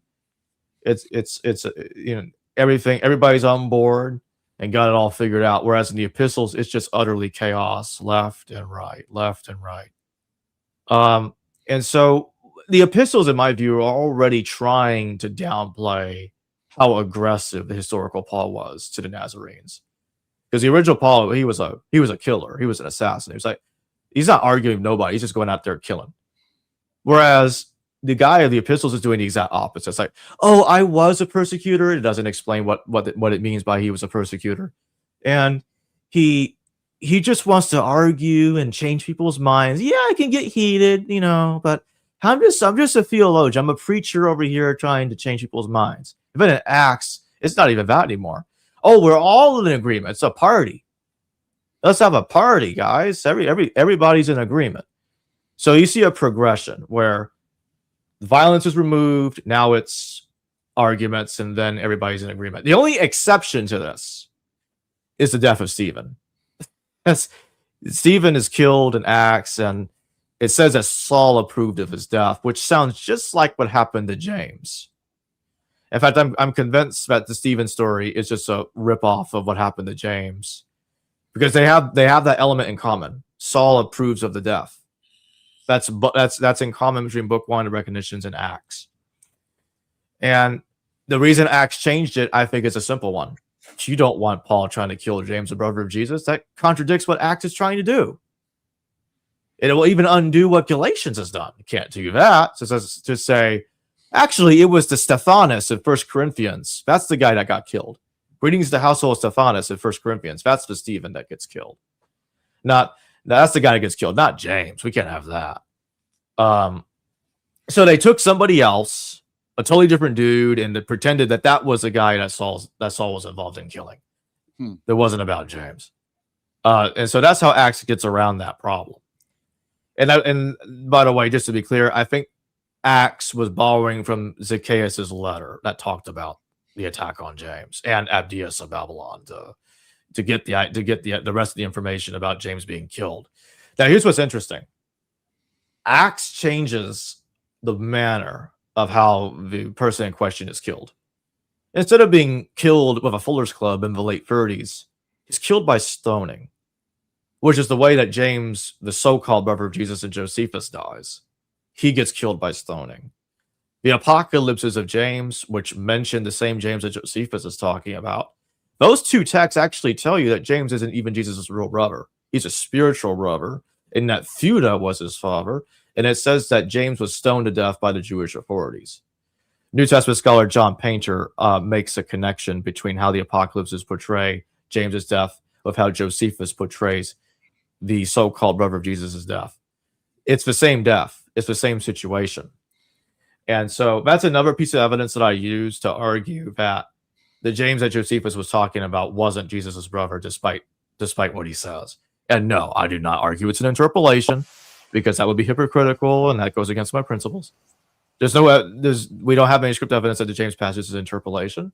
So I argue that Josephus himself, which wouldn't be the first time he made a mistake. There are errors in Josephus that I'm not going to get into, but I think Josephus is more likely to have made a mistake rather than a later interpolator accidentally shoving it in there, which some people argue that doesn't make any sense to me. It would make more sense if Josephus, who was not a Christian, could screw it up. It's like, James' spiritual brother, James' brother, that confuses me. I'm just going to briefly mention this guy and drop it, which is what he does. He quickly mentions him and just moves on to the next guy. He says, oh, yeah, that James is the brother of Jesus called the Christ, Legomeno Christu, and yeah, he gets killed by Ananus or whatever. Moving on. I feel like Josephus is quickly mentioning him because he doesn't want to deal with the complexity and deal with the claims. Like, he's just going to say, James, the brother of Jesus called the Christ, and leave that whole mess alone beyond that. So anyway, back to my point. I think Paul was their best shot. It's like, oh, Paul hated the Nazarenes. So it would make sense that he had these weird, funky views. So they latched on to him and they gave him all these narratives and stories. And the reason they did this, I think there's a couple of reasons they did this. The church was going through hell in the 90s because I'm bringing in the Clemens thing back into the picture. And I think the real reason Clemens was killed by Domitian, it had nothing to do with his religion. That was just an excuse. I think the real reason he was killed was because Domitian was afraid that this guy could become emperor. As a relative of the Flavians, he was a candidate to be emperor. But Domitian had him killed, and a dead man can't rule. So he eliminates the problem by getting rid of Clemens. We're also told, I can't remember where, I can't remember if it was Suetonius or Cassius Dio or somebody else, but there is a Roman historian that says that Domitian wanted to return to the old ways, which is interesting. He wanted to go back to Roman traditional views. Now, what could that possibly mean? Well, I think it's because Vespasian and Josephus were interested in, and by the way, this is also a thing with Rabbinic Judaism, because if you read the Talmud, they talk about the idea about Vespasian being the Messiah, which Josephus, in a different way, talks about that Vespasian is the one who was foretold by the oracles, and that's the way he puts it. And so Domitian's like, I don't want nothing to do with all this stuff. I'm against what Vespasian did. I'm against all this stuff, and that's why he gets rid of Clemens. He doesn't want nothing to do with any of these Jewish connections that his family was interested in. It's like, let's just get rid of all that and go back to our old ways. And so he gets rid of Clemens. And then Epaphroditus, he has him killed. He actually has him killed first before he gets to having Clemens executed. This is in 95 CE. That's when this happened, by the way.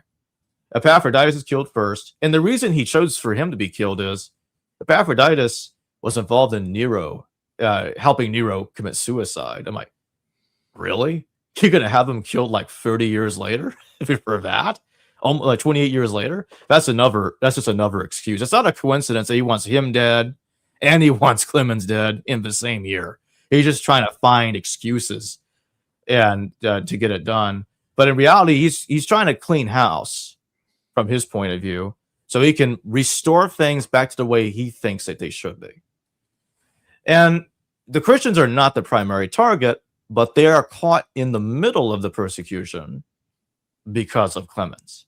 And I have to constantly make this point because I'll have people telling me, there was no persecution of the Christians by Domitian. Well, I agree to a point. They weren't the primary target. But to pretend they weren't caught in the middle at all is just laughable. That's why First Clement's concerned with the matter. That's why it talks about another persecution befalling them in the first place. It was a concern. And that takes me back to 1st and 2nd Thessalonians. So 1st Thessalonians talks about we're being persecuted. And the 2nd Thessalonians elaborates on what that persecution is and who's carrying it out. The son of lawlessness. The son of lawlessness declares himself to be a deity, just like Domitian does. Domitian was like one of 2 Roman emperors in the 1st century to declare himself to be a god while he was still alive. Caligula was the first one to do that in the 1st century. And then Domitian, many decades later, does the same thing. And Domitian said they use the words Lord and God, and Paul Anderson gets into the comparisons between the titles used to refer to Domitian is also reused in the Gospel of John. So there's a lot of Domitianic elements in John, even though I think John was written like 40 years later, 40 years later. I put John like 135 of the Common Era. But what's happening is, I think the letters, and I talk about this in my paper, are talking about the plot to assassinate Domitian, but they're not going to come out and say it because they would all be massacred. They would all be massacred if they outright said it. So they can't say that. So what they do is they say in 2 Thessalonians, Jesus is going to come back and kill the son of lawlessness. It actually says that in there. He's going to come back and kill the son of lawlessness. So what could that possibly mean? Well, my theory is that it's talking about Domitian. But they're spiritualizing it into Jesus is going to do it. Now, let me circle back to First Clement, then I'll circle back to the letters. Before anybody says, oh, this is laughable. Christians before 75, Jesus was coming back. Are you trying to say that the parousia was fabricated in the 90s? That's exactly what I'm saying. The entire concept of the second coming of Jesus was made up in the 90s as a plot to kill Domitian. Now, before anybody screams at me, it's like, oh, that sounds ridiculous. Let's go to First Clement. And I want people to type kingdom of God, God's kingdom, just word search those phrases.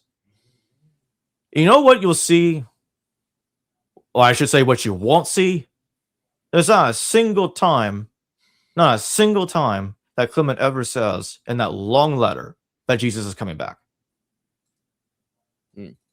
Not a single time. Find me one sense where he says it, make me look like a fool. But good luck with it. It's not there. The closest you get to it is... Why would that make it later, though?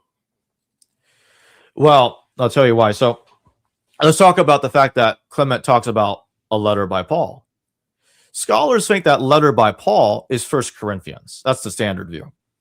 And the reason why is because Clement says that the letter that he's describing talked about different parties led by Apollos and Cephas, which 1 Corinthians chapter 3 talks about as well. Okay.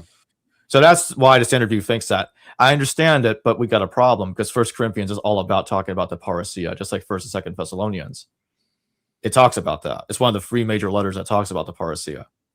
And Clement never talks about it. That makes no sense. And that silence is quite frankly impossible for me to imagine because Clement is obsessed with the coming of the kingdom. He goes to Isaiah, he goes to Proverbs, and I think Psalms as well, to talk about the coming of the kingdom. So he's going through the entire Old Testament to try to find references, or at least much of the Old Testament, to try to find references to the coming of the kingdom. It never mentions Jesus' involvement. So if he's desperate to... Go ahead. I was just going to say, so why would not mentioning... Because the second coming seems to be a later... I think is more of a later development. Well, it is. I'm saying it is a later development. It was made up. I'm saying that the letters engineer it in the 90s, after First Clement, shortly after the letter of First Clement. Oh, but you're not saying First Clement's actually later. No, I think First Clement was written in the 90s by Clement, okay. And the reason he doesn't know about the parousia because it hadn't been made up yet. I got you. He's going to the Old Testament to go find passages about the kingdom of God. Okay, that's what Clemens, because I think he wrote it. Clemens is doing. He's going for the Old Testament to go find passages to talk about the kingdom of God. And I think he did that because he's trying to give the church some hope. Like, I know we're going through hell right now and the mission's all over us, but don't worry, God's coming, guys. Everybody, the kingdom is coming. Just hold on tight. And I find that strange at the standard view, because what scholars will do is they'll say the reason Clement talks about it that way is because of the delayed parousia, because the second coming didn't happen yet. That makes no sense. Clement doesn't talk about it at all. It's not even a thought that Jesus is coming back. The closest that he gets to even saying it, and that's being generous, is when he says that Jesus is the first fruits of the resurrection. That's an exemplar. That's an example. That's not because Jesus is going to come back and initiate it. He never says that.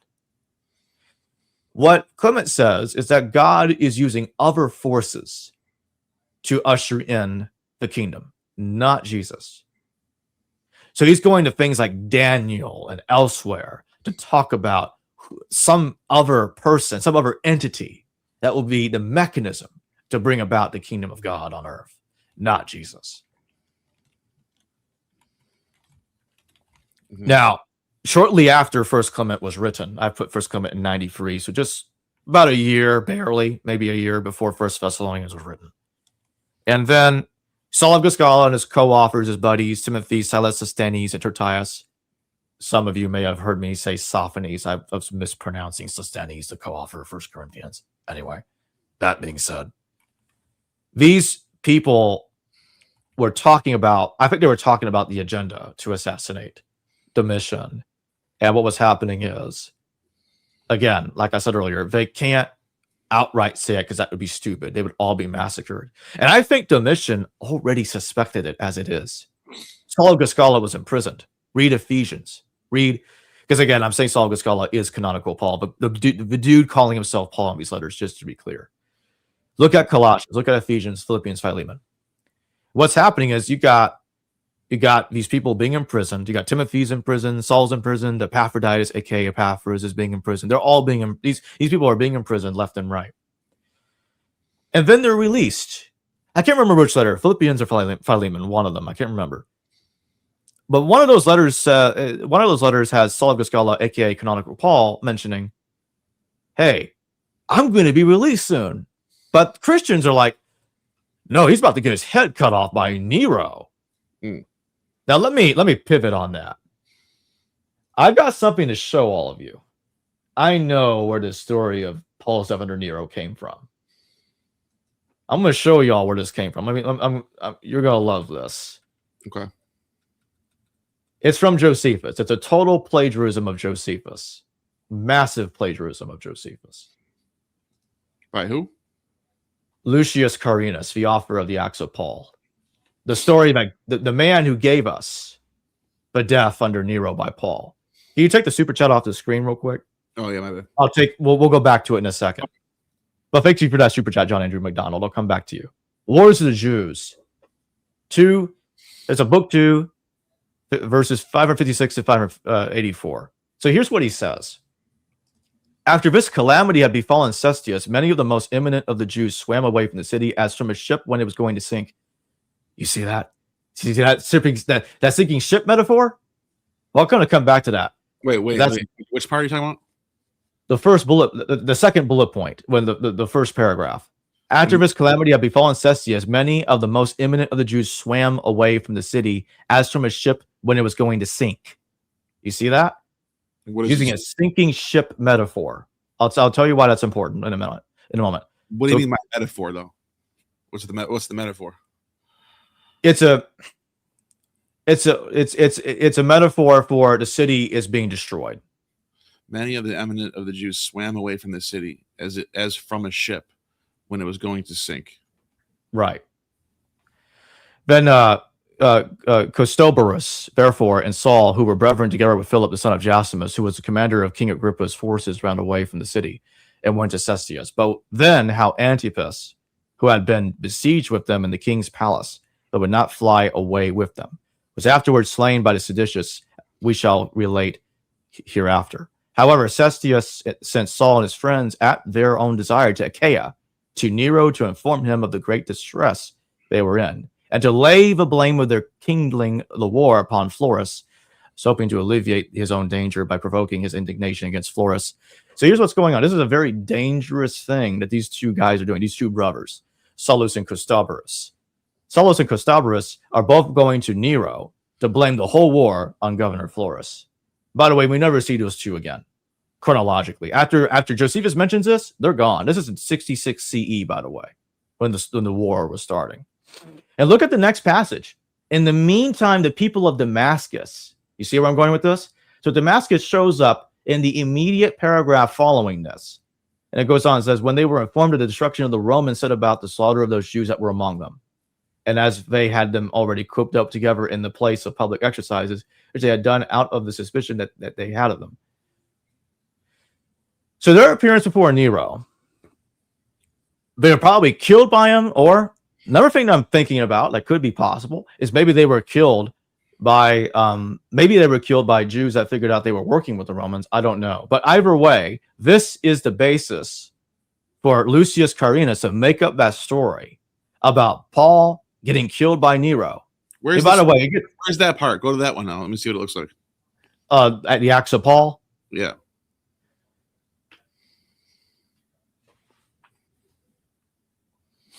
This is it.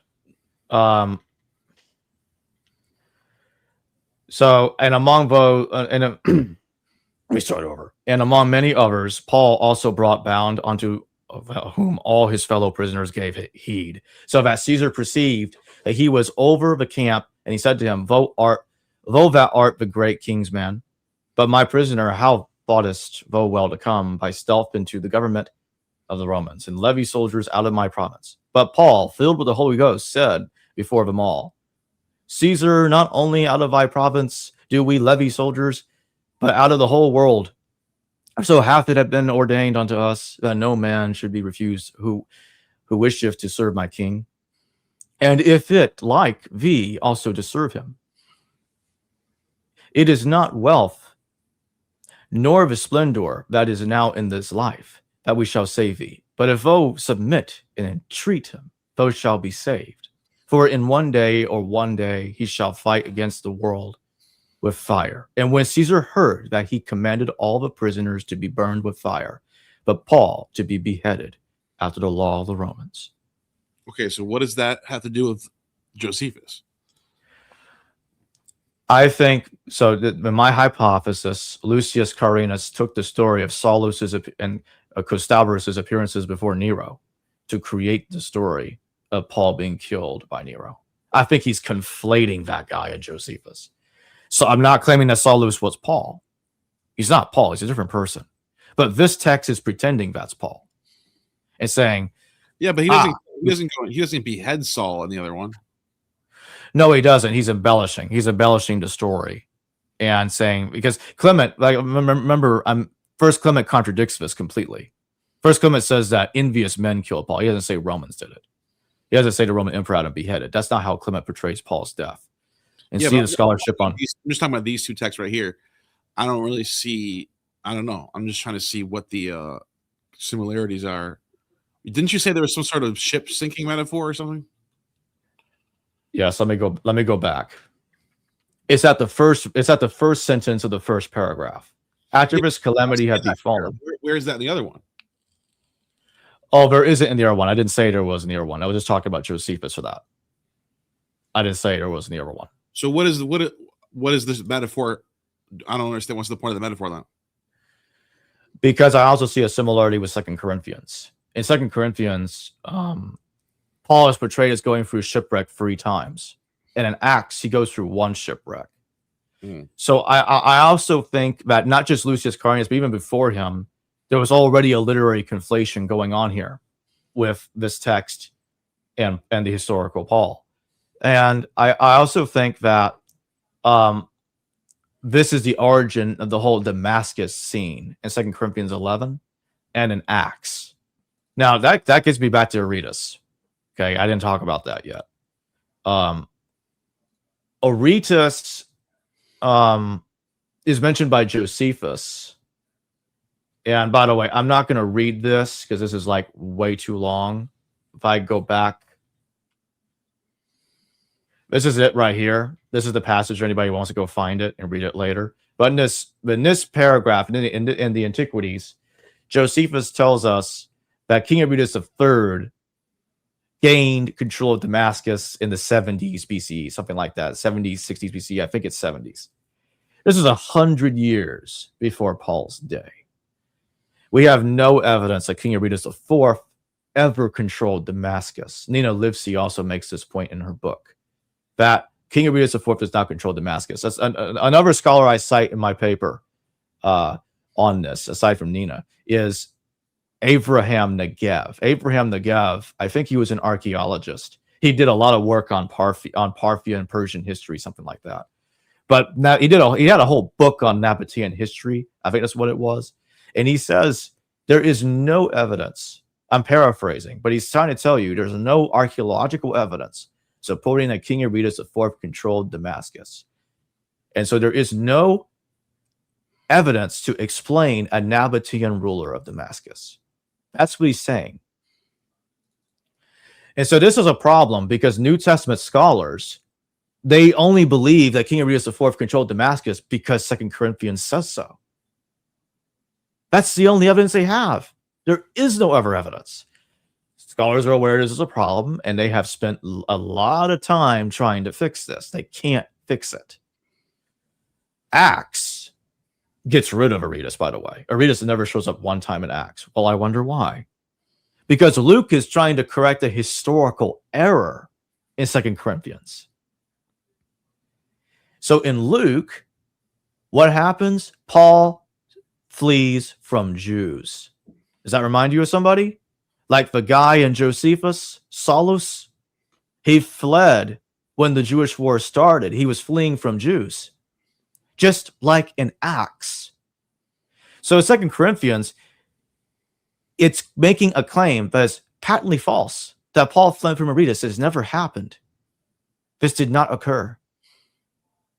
So Luke is trying to correct it and say, oh, he fled from other people. He fled from the Jews. He didn't flee from King Aretas. Now, the only way you can believe that both are correct at the same time is if you believe that Paul escaped in a basket, being lowered from a window 2 times, which is absurd. Yes, it repeats that thing, that scenario in 2 Corinthians again and Acts. That's just not, that doesn't work. You see my point? Yeah. I mean, so, I kind of see where you're going. Yeah. So yeah, you have to involve the Saulus guy and Josephus because there's already some good reasons to believe that a conflation is even happening with that guy. And so what you have is you have a Paul who dies, he gets killed in like 39. I see what you're saying. I just don't. This Saul and Josephus is so little. He's like glossed over, so small. He's like not really like a major figure in Josephus. To the point where it makes me wonder, why would anyone even care about that guy? You know what I mean? Let me give you my hypothesis. This is my best guess. Lucius Carinus, I think, was fishing for Paul to have a death differently from First Clement. He didn't like, I don't like that other envious men killed him. That's not good enough. Because Christians are obsessed with martyrs under Rome. You know what I'm saying? People getting killed by Rome all the time, and they obsess over that. So. Yeah. Lucius Carinus wants Paul to die like that too. See my point? So I think my hypothesis, he went through Josephus to try to see if he could make something stick. He sees this guy. Why would he say from Josephus? Here's my source. Why would he make it vague that you have to like guess? Why did Acts rip off the Egyptian from Josephus without telling us? Well, in that particular case, Joseph, that's more of like a mimesis, I think, that's going on there. Like he's actually that's the same thing with rewriting Paul to parallel that guy. That's mimesis. Yeah, but why wouldn't you? That doesn't. There's no ancient documents don't often admit they use somebody, even regardless of their motives. Yeah, but if you're going to use a source that mentions a guy named Saul, why not just say it? The Egyptian says the Egyptian. It tells you who it is. We know it's the same guy. You know what I mean?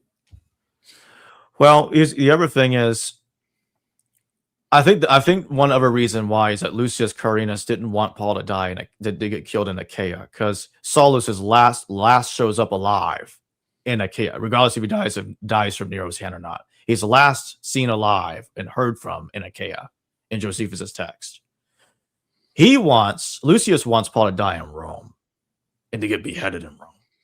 He also says that Paul's head reattached to his neck. I didn't show that part. That Paul rose from the dead. So I'm like, okay, then his head got reattached to his neck. Come on, that's silly.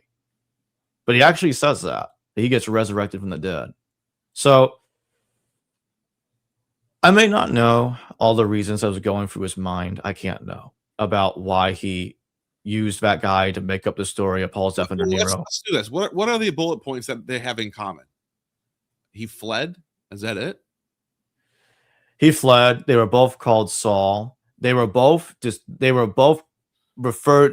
connected to, in some sort of way, metaphorical or not, a sinking ship.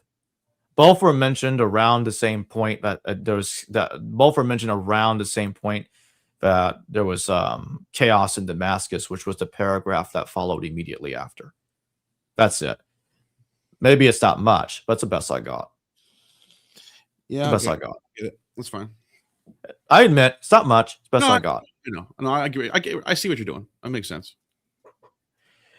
One last thing I'll say about it is, if there's another source for why he made up that story of Paul being beheaded by Nero, good luck finding it. That's the best. Sure. This Saulus by Josephus is my best guess. Yeah. It's something. No, I get. You're trying to find where he got these ideas from, and it's like the meme of the guy who's at the job interview, and he's looking around the room trying to find the answer to. He's like, and like you see like a Pepsi on the wall, and he's like, I work for. My name is John Pepsi. Whatever, and like you're catching that. You're trying to find out where is this guy getting these ideas from. Oh, I think he found it from this. Fine, that's what I'm doing. Yeah, that's like fair. All right, let's go back to John Andrew McDonald's super chat. The $5 one. It was there it is. Some say the apocalyptic imagery of 1 Thessalonians 2:14-16 reflects the idea that Paul thought the end was underway, as per 1 Corinthians 15:20-23.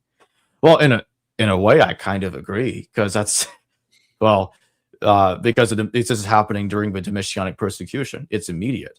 All hell's breaking loose. People getting killed left and right. The plan to assassinate Domitian's underway. Just read 2 Thessalonians. By the way, somebody big must have shared this video, because we just got a huge influx in views.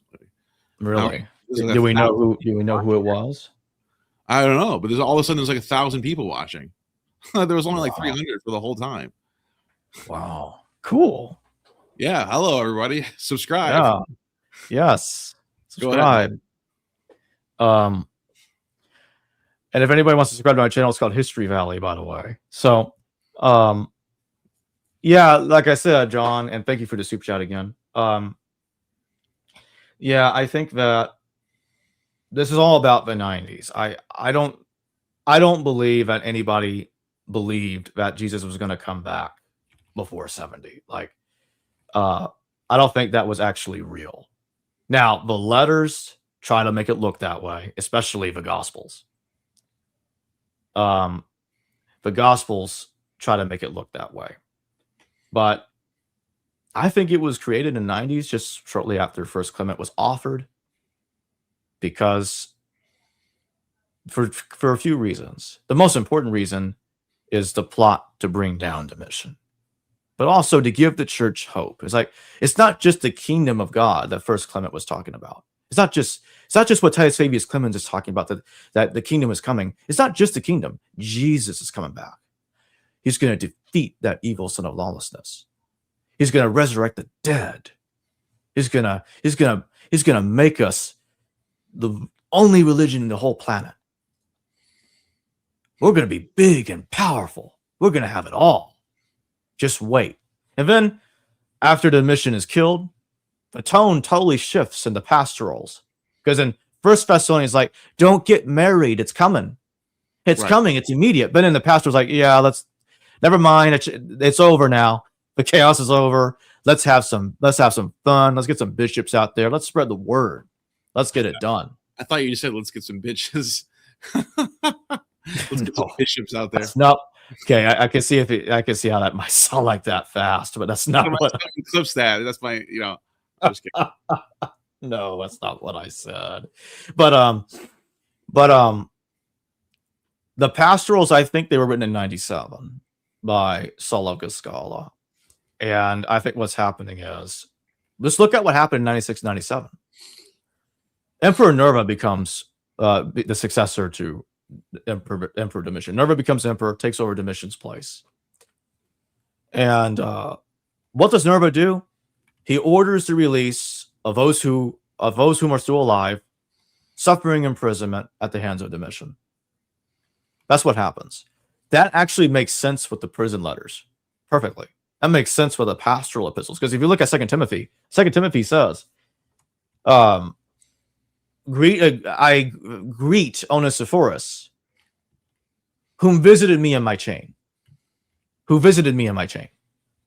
I'm like, what? Who visited me in my chain? Well, this surely isn't a beheaded Paul or someone that's about to be beheaded. He's talking about his imprisonment in the past tense. He's a free man. 2 Corinthians is the same thing. 2 Corinthians actually says that Paul's imprisonment's already happened. It says in there, he suffered imprisonments. Suffered, past tense. It's already happened. That's why I think the prison letters were written before 2 Corinthians, with one exception. I think Ephesians was written between 1st and 2nd Timothy, because in Ephesians, it says that Tychicus was sent to Ephesus to deliver the letter. But in 2 Timothy, he's in Ephesus. So I think that situates Ephesians between 1st and 2nd Timothy. And another reason is that in Ephesians, it's not a literal imprisonment. The person that's, again, I'm talking about Saul of Giscala. Saul of Giscala, in Ephesians, pretending to be Paul, as usual, says, I suffer imprisonment for preaching Christ to the Gentiles. And the way he talks about it, it's a mental imprisonment. It's not literal. Read what he says. He never says that, by the way, in Colossians, Philippians, and Philemon. He only says that in Ephesians. So that's a mental imprisonment. I think he's saying that because he's sick of preaching the message. He's getting tired of it.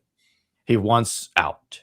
And when you read 2 Timothy, he says to everybody, my life is pouring out of me, spendomai. My life is pouring out of me. I think he's saying that his life is, he's aging faster. He wants out of here. Sure. And he says, I fought the good fight. I'm done. He says that. I fought the good fight. I believe that's his last letter. He's out of here. He's done. He's had enough. And, I didn't even get a chance to mention this. Let me mention it now. In 97, one of Saul's last letters was Galatians. And in Galatians, he's super big mad.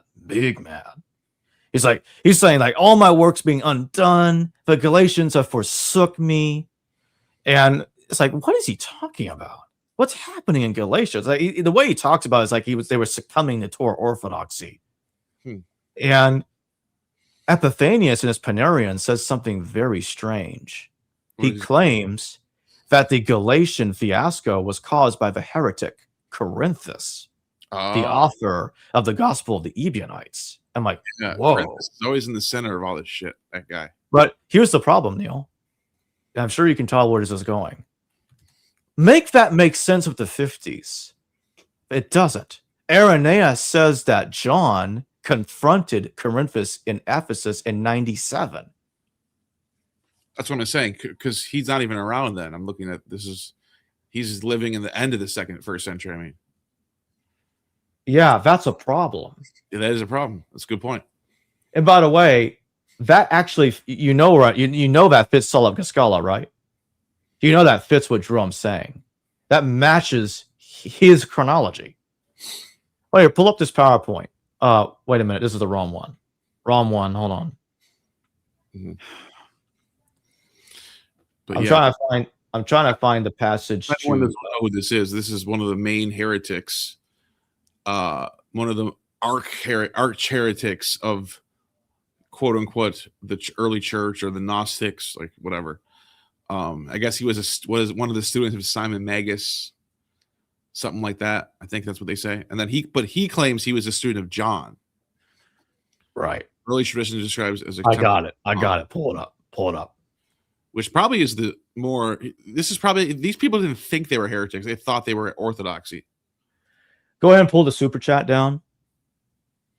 So this is from Epiphanius' Panarion. Now this man is one of the ones who caused the trouble in the apostles' time. When James wrote the letter to Antioch and said, we know that certain which went out from us have come unto you, and troubled you with words, to whom we gave no such commandment.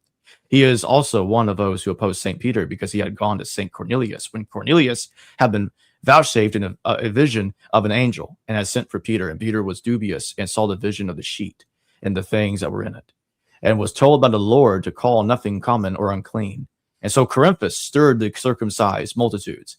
Notice that there, stirred the circumcised multitudes up over Peter, on his return to Jerusalem by saying, just like in Galatians, he went into men uncircumcised. Corinthus did this before preaching his doctrine in Asia, where Galatia is, by the way, and falling into the deeper pit of his destruction, for because he was circumcised himself, he sought an excuse through the circumcision, if you please, for his opposition to the uncircumcised believers. But these doings took place then at the instigation of that false apostle Corinthus, another time too. He and his friends caused a discord at Jerusalem itself when Paul arrived with Titus and Corinthus and said, he hath brought in men uncircumcised with him. Speaking now of Titus, and polluted the holy place.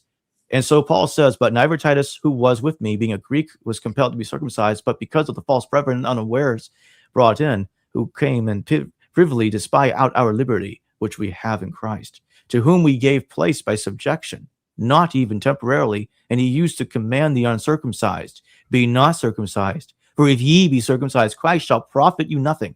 Circumcision was a temporary expedient until the greater circumcision arrived, that is, the laver of regeneration, as is plain to everyone, and is shown more clearly by the things the apostles said, especially the holy apostle Paul, for he insists, to them we gave place by subjection, not even temporarily.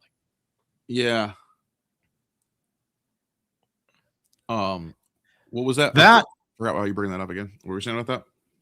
I brought that up because it's telling you that Corinthus was behind the Galatian issue, the whole circumcision problem. Yeah. That Are they saying that Corinthus wanted people to circumcise? it sounds like that. Because that sounds like the opposite of what he would write. He would actually say.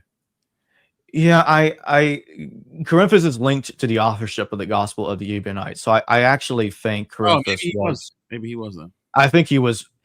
I think he was a Jewish Christian, but he leaned more towards Torah Orthodox. He's definitely Jewish. That's for sure. Yeah, he's Jewish massively. I just didn't know if he was like a zealot Mosaic law guy. Yeah. I didn't think he was, but I guess he is. Maybe he was. I think Corinthus was a follower of something like the Gospel of Thomas in its original form, not the form we have it today. Yeah. And I have a paper on that that's in the works about reconstructing the original text using manuscript evidence, not hypothetical, manuscript evidence. But you know what's interesting about all this is that Tiberius Julius Alexander, who I always talk about, right, was procreator of Judea. In that, I don't know, when was he? Let me just look it up. Maybe I could be wrong. Okay, no, it was the 40s. I thought it was later. So he was governor of Roman Egypt in the 60s. I thought he was procreator of Judea, but that was in the 40s. But anyways, he was there when the temple got destroyed. He's also one of the he's also like in the government, like he's one of the governors, procurators, assemblymen, whatever you want to call it, of this region of the Eastern Roman Empire. And he's the nephew of Philo. We already mentioned Philo. Philo's got this whole allegory, Jewish Judaism, but allegorizing everything, like not worrying about the law as much. It's all in the heart, circumcision, not in the flesh, in the heart. That what you just mentioned, like, the idea that Christians are pushing back against like circumcision, that type of thing. This is the type of guy who would enforce that. This guy did not like the temple Jews. He quite literally destroyed them. Like he quite literally was on the scene when the temple got laid to siege. And so you would see like there are people who have high up in government that are Jewish and affiliated with the Roman government who are pushing a sort of neo-Judaism, but that's for everybody, not just for Jews. And then so you could see it in the government. That's what I'm trying to say. Right? Exactly. Yeah. Yeah. And here's the thing. If you look at this, look at this right here. I'm sorry. Look at this right here. And recognition, this is his career till 63. So he was the procurator of Judea after Pilate is dead. And then he goes to Egypt for a while. And then it says Claudius appointed. Okay, never mind. I'm going back in time again. Claudius appointed him procurator of Judea in 46. The province had returned to direct Roman rule only after the death of Agrippa in 44. I'm just checking the source real quick. This is from Andrew Schoenfield, Sons of Israel and Caesar's Service. Interesting. And from the tenure of Alexander's predecessor, Cuspius Fadus, it had been a hotbed for zealot nationalism. Despite the opinion of some fellow Jews that he was a turncoat, his period of office as procurator in Judea was marked by peace. As Josephus himself writes, he did not condemn James and Simon, sons of an earlier rebel named Judas of Galilee, to crucifixion. It was also at this time that Judea was afflicted by a severe famine. And okay, but you see what's going on here. He's not anti-Judaism. He's just pro, let's chill out Judaism. Let's not be so fucking obsessed with all this shit type of thing. You know what I mean? Like that's kind of what. Yeah. But that's what Christianity is. It's like it's Judaism still, but it's saying you don't have to chop our fucking flesh off, dude. That's weird. It's like we can eat shellfish. Fine, who cares? You can eat fucking, like we don't have to worry. We don't have to fucking worry about certain fabrics anymore that we can't wear. Who the hell thought of that idea? That's what you're seeing in the first century in Judaism. Right. Christianity. So the thing is, when you put it all together, it makes sense that the reason why we have these conflicting chronologies in the church fathers is you have the original Paul, he dies, he gets killed in like circa 39 CE. But what you have is you have a totally different person hijacking the identity of that guy. And we're seeing clues about this in Jerome. We're seeing this in Corinth. We're seeing this in Epiphanius regarding Corinthus. And people don't appreciate this enough, and I hope eventually they will. It's like, listen, I know the church fathers can be unreliable, but let's cool our heads and think about this slowly. Why would Jerome invent a person that pretends to be Paul, hijacks the identity of that guy, and completely contradict the entire chronology of everything he says about Paul in his works? Why would he do this? It makes no sense. Why would Epiphanius claim that Paul had a conflict with Corinthus? Yeah, in the 90s. Mm-hmm. Sure. There's a couple more, right? You already read this one, right? Yeah, I already did that one. Okay. So, Jamin, thank you, Chaos Viper, for that one. Steve M for the 2. So, a theological coup of a Christian cult. Yeah? Coup, I should say, not coup. Coup. Yeah, I would say so. I would say, but it's not a one-time, it didn't happen overnight. You have a slow turning of the original cult of Christianity, a slow, progressive turning into what you find in Roman religion Christianity, like 3rd, 4th century Christianity. You know what I mean? Yeah. Because by the time what you see in Nicene Christianity, the Council of Nicaea, is so far away from what you find in what we're talking about. These first couple decades leading up to the 2nd century. Right. Different. That's the thing. Different thing completely. I have people that try so desperately, and I'm sure they will try again and again to try to find hypocrisy in what I'm saying, but about hypothetical documents. And it's like, well, I'm sorry, I have an edge over you because at least an ancient text is making the claim that they're using a source. That's not the same thing as a hypothetical text from today when we have zero attestation. Yeah. And that's my point. And when Diogenes there, she just mentions Aristotle wrote this book, or Plato wrote this book, and we just don't have it.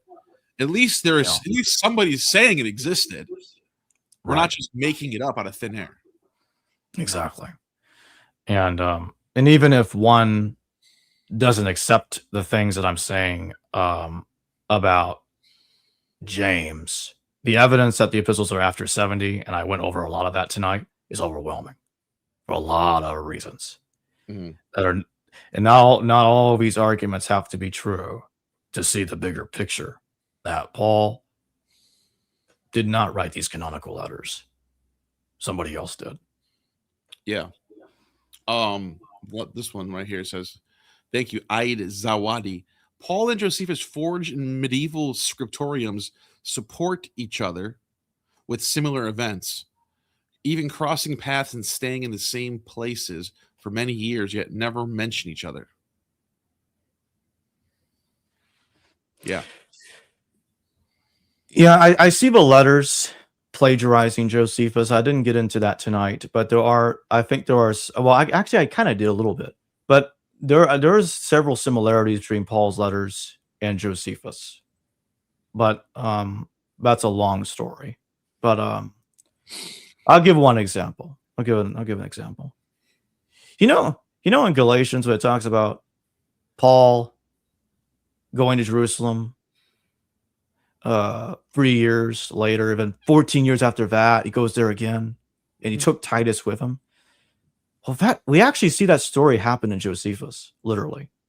Josephus in his life. I'll do that again. Let's pull it up if you want, if you don't mind. Go to life. Go to life. Let's start with life and go to paragraph 3. I think it's. No, I'm talking about Paul. Galatians 1. Go to where it talks about the 14 years. 3 years and 14 years. It's somewhere in the later part of at the end of Galatians 1. Right here. Then after 3 years, I went up to Jerusalem to get acquainted with Cephas and stayed with him 15 days. Yeah, keep going. I saw none of other apostles, only James, the Lord's brother. Or Jacob, Jacob. I assure you, very similar Greek words to Josephus and the James passage, by the way, but keep going. Really? Yeah, the Greek is very similar. Calling him the brother of the Kurios. Curio? Well, Yesu instead of Curio, but everything else is similar. Oh, okay. I assure you before God that what I am writing you is no lie. Then I went to Syria and Cilicia. I was personally unknown to the churches of Judea that are in Christ. I was personally unknown. They only heard the report. The man who formerly persecuted us is now preaching this sounds fake, dude. Why would you write this in a letter? The man Galatians is a forgery anyway, so I agree. Yeah. So this is so fake. And keep going. Let's find the 14. I think it's in Galatians 2 where the 14 years is mentioned. It's got to be after this. 14 years. Yeah, there it is. And then after 14 years, this time with Barnabas, it took Titus along. Okay, so let's think about what Josephus says. In his life, Josephus says that he spent 3 years with Banus, and then if you go to wars, 14 years later, he goes to. Let's go to it. Where did I put? Okay, let's go to it. So we just read that. Now let's go to Josephus Wars. All right, hold on 1 second.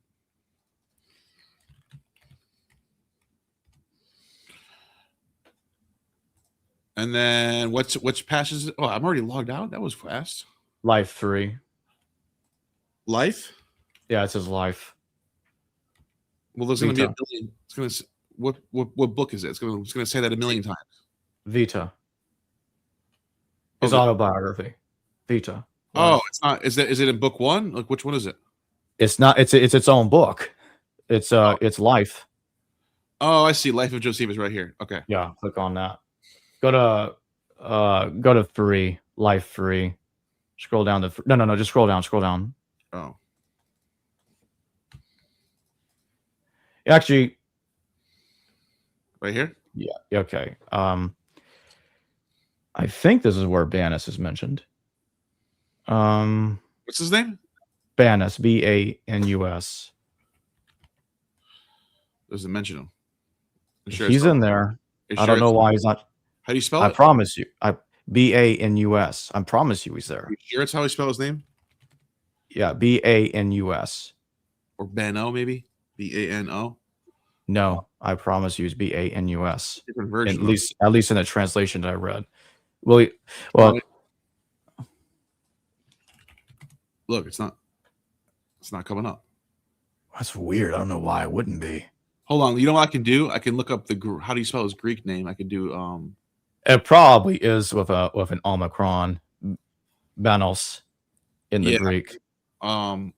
Here, let me just ask, how do you spell banis in Greek?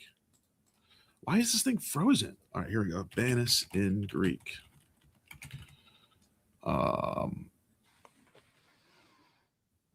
Banos. Yeah, you're right. Okay, all right. Let me do this. Yeah. No, it's not in this book. Are you sure it's probably in? It's probably in a different book. Go to Life chapter 3. Go to Life chapter 3 because I could see it wasn't on that.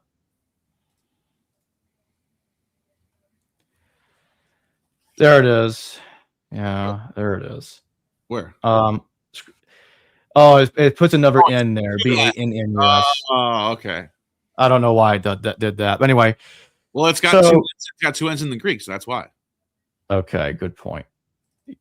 All right. So anyway, it's not going to change what I'm about to say. Not content, however, with the experience Fuss gained on hearing one named Banus, who dwelt in the wilderness, wearing only such clothing as trees provided, feeding on such things as grew of themselves, and using frequent ablutions of cold water by day and night for purity's sake.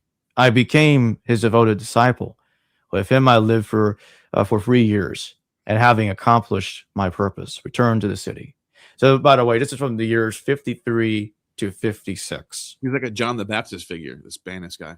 Yeah. The scholars have made that comparison before. Yeah, there's a lot of people, though. That's now, if you go to wars, and I don't think it's necessary to go to wars to show this, because it's very obvious. In wars, I didn't realize he became a Pharisee. Look at this, and then yes, I was getting there. He's a Pharisee, like Paul is in Philippians. And then it says resembling, which the Greeks call the Stoic school. Yeah, I've been telling people this forever, that this Second Temple Judaism is like the Stoics. Anyways, what is it now? Well, I don't think we need to go to the next one because we all know that Josephus went to Jerusalem with Titus, but I guess we can go find it anywhere. I think it's in Wars 5. I can't remember where it is. It's in my paper where I list the parallels. Keywords I can search. Let me look at my paper real quick and see if I can find Titus, where Titus and Josephus go to Jerusalem together, because that's my point. Let's see.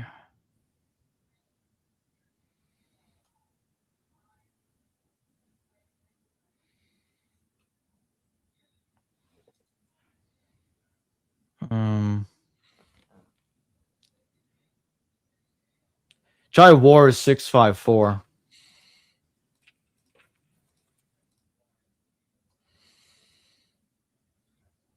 Right here. Yes, so there Josephus and Titus are together at Jerusalem 14 years after his tutelage with Banus had concluded. And so my point is that there's a similarity in Galatians where you have Barnabas and Paul. Sorry, not Barnabas, Paul. Yeah, Paul going up to Jerusalem after a 3-year period. Then he goes back there again 14 years later and takes Titus with him also. And Titus is portrayed as a Gentile, which Titus Flavius is a Gentile, obviously. So my point is that the fictitious chronology in Galatians of Paul's life is constructed off of Josephus here, because it's exactly the same. 3 years later, Jerusalem. 14 years later, Jerusalem again. Oh wait, hold on. Took Titus with him. Okay, so Paul says he went to Jerusalem, and then he says, after 14 years, I went up to Jerusalem again. Yes. But then it says I took Titus along also. Yes, and that's what Josephus does. He goes with Titus Vespasian to Jerusalem. It's not the same Titus, though. No. It's not the same Titus. It's mimesis imitation. Really? It's imitation. I think it's imitating Josephus about the way he's talking about it. Why though? I just don't know why he would do that. That's where's the years that pass by? Where is that on here? Well, the siege is happening in 70 when on Jerusalem. This isn't 70. That's my point. So that's how you get to 14 years later. No, does it say 14 years later in here? No, I think so this is my speculation. It's making those connecting points based on that in And Galatians. what's 14 years before 70? 56, the year that Banus, the year that Banus concludes teaching Josephus. That's the year that Josephus chose to be a Pharisee. Oh, okay. That's my point. It's my strongest argument that there's a link between the two situations in Galatians and Josephus. Because I think Galatians is partly talking about something that's real. It's talking about the conflict between Paul and Saul of Giscala and Corinthus, pretending it's Paul and Cephas having problems with men being led by James. But then it's constructing a bunch of fictitious stuff around it, like what I'm talking about, using Josephus. Maybe it's possible. Yeah, we covered a lot of ground tonight. That's for sure. I think we did. And by the way, while we're on that topic, I am, just so people don't get this the wrong way, I am not saying that Paul and Josephus are the same person like a certain idiot out there is. Okay, that's not what I'm saying. So I don't want anybody to be confused with that guy. I guess if I'm going to be critical, I would ask you what would be the point of doing mimesis there? Because when you see mimesis in the New Testament, there's a point. There's a strong point being made, whether it's being Jesus is the superior to a god, or you're trying to convey something. In this particular case, one, the mimesis is not really clear because we're doing our own adding and trying to speculate on how many years went by. But like two, what is the point? Like, what is he doing? What is he trying to get across by saying, "Oh, our Titus is like your Titus"? I think Paul is being turned into somebody that's like a rival philosopher, kind of like, and also a rival author for literary purposes. Do you think Titus isn't a real person then? Do you think he's? I actually think Titus was real, but the story that's being portrayed about him in Galatians is BS. But if he was real, then wouldn't it be like, I don't know. Why would you? I don't know. something to think about. It's interesting. Sure. If he wasn't real, it would make more sense. So you're just like kind of making up a story, and you're throwing in a guy named Titus that has the same name as a guy that Paul, or a guy that maybe that happened. But yeah, that's an interesting point. I think what's going on is that I think Paul, in a way, is being turned into a rival philosopher, author, kind of like somebody like Apollonius of Tyana, who lived in the same time, contemporary. Apollonius also went through the Messianic persecution from a different angle. And I also think that the imitation is because the person that wrote Galatians, Saul of Giscala, I think he liked certain elements in Josephus and wanted Paul to imitate those elements. So that way Paul is like, oh, Josephus boasts about how he's a Pharisee and has a lot of knowledge of the Hebrews. Well, so is Paul in Philippians. He's a Hebrew of Hebrews. He's a Pharisee. And the point for that mimesis is very clear. It's to make Paul a very smart man, very knowledgeable Jew. That's the point. And I think that Galatians, Philippians, and 2 Corinthians are all engaged with that. That's my best argument. Sure, that's fine. I mean, but then it's like, why not you can just do that anyway. You don't have to like dig into Josephus and find like random cryptic passages and then like copy paste one little, like, I don't know. Unless they're trying to one up him, but you can just write Paul in as a philosopher.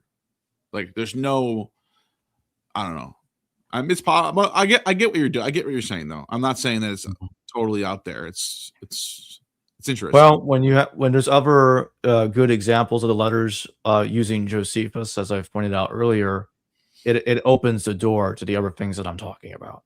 And I just want people to at least see that at least as a possibility. But I'll stop there. Mm-hmm. Fair enough. And then that was the last super chat, right? Or no? There's two more.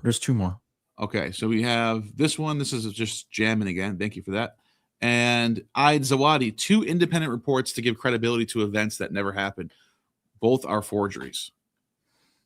Which reports are we talking about? Is this the same super chat as before?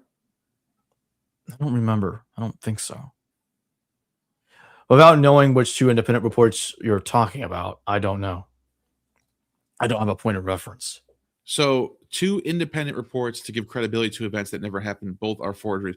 I guess they're saying that if Paul's letters are forgeries and Josephus maybe is a forgery, then I certainly don't buy the latter. That Josephus or maybe that the events didn't happen, so they're forging the story itself is a forgery. It's like the story. I don't know. Is that what you meant by that? I thank you for the super chat though. Yeah, I don't have a clue. But yeah, I mean, this has been. I think. What else can we say? This has been. We've done a lot, right?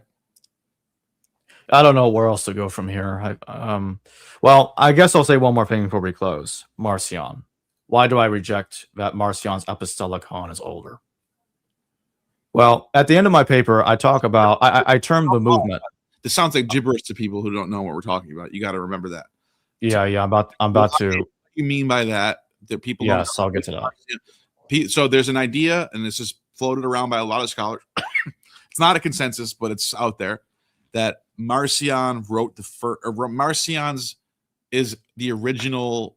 He's the first New Testament, but the Gospel of Luke actually is attributed to Marcion. Right? That's the idea. Yeah, what they'll say is that Marcion. So let's talk about who Marcion was. Marcion was from Asia Minor. He was from a Sinope. And what happened is apparently, supposedly, the son of one of the 70 disciples of Jesus. So, according to I got a different theory about who his father was. Actually, I'll come back to that in a second. According to church tradition, Orthodox and Catholic Church, Jesus, and then you have the 12 disciples, and then you had the 70 disciples that are mentioned in Luke Acts. So this is in Marcion's gospel. One of the 70 is mentioned in Paul's epistles, which is also in Marcion's New Testament. His name is Philologus. Philologus was supposedly the first bishop of Sinope, and he's the father of Marcion, according to this tradition. I actually tried looking for that. I could never find a text that actually said that was his father. But Epiphanius does say... It's all later. It's all church tradition. Epiphanius says that a bishop, doesn't name who it is, expelled Marcion from Pontus. Bishop of Sinope. Yeah. And that's Philologus. Hold on. Yes, it is. In all of the church lists of bishops, it's Philologus. There's a much older text before Epiphanius called the Anti-Marcionite Prologue of John, and it says that John expelled Marcion from Pontus after he perverted his teachings. It doesn't say John was the bishop, though. Well, I suppose not, but what I imagine, Epiphanius and the Anti-Marcionite Prologue don't necessarily contradict each other. I see them telling the same story differently, complementary. But he could still be the son of the bishop and be expelled by John. Perhaps. I just think John was his dad, but that's me. But then you have the same criticism you laid on the idea that you couldn't find a text. I could say to you, where's the text that says his dad is John? Maybe, but you can't get it. You can't do that. But there are actual church traditions that say Philologus was his father, and whether it's true or not is beside the point. But that's part of the doctrine of both Catholic and Orthodox. Well, let me push back for a second. I don't think what I did was hypocrisy, because I can see why Epiphanius doesn't want to say that it was John, because if you remind people that John was the one that expelled him, then you're kind of admitting that the Gospel of John is a super late document. It had nothing to do with the testimony of the beloved disciple. And by even admitting that John and Marcion are in the same era, which is what the Anti-Marcionite Prologue of John does, you just rampage the Gospel of John. It's not real history. It's a forgery. John is lying that this has anything to do with the beloved disciple. Yeah, but I can say right now, I think I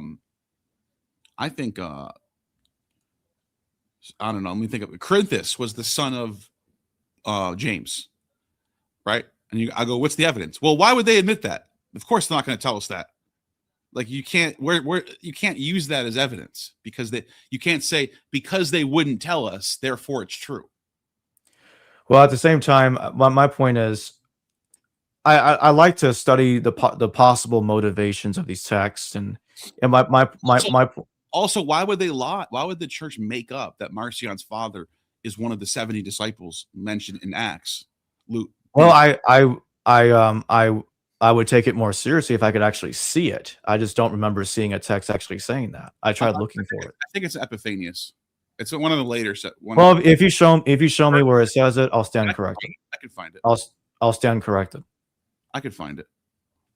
But if I remember Epiphanius correctly, Philologos was not the one named as his father. It was a bishop.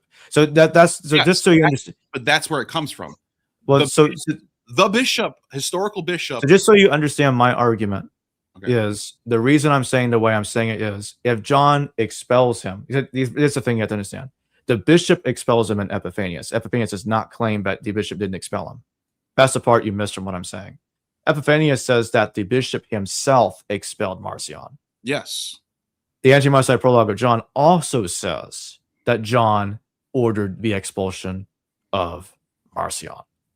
So if it's the same, but John's not the bishop, though. So that means either John, there's two options here. Either John's the one who exposed him, or the bishop did.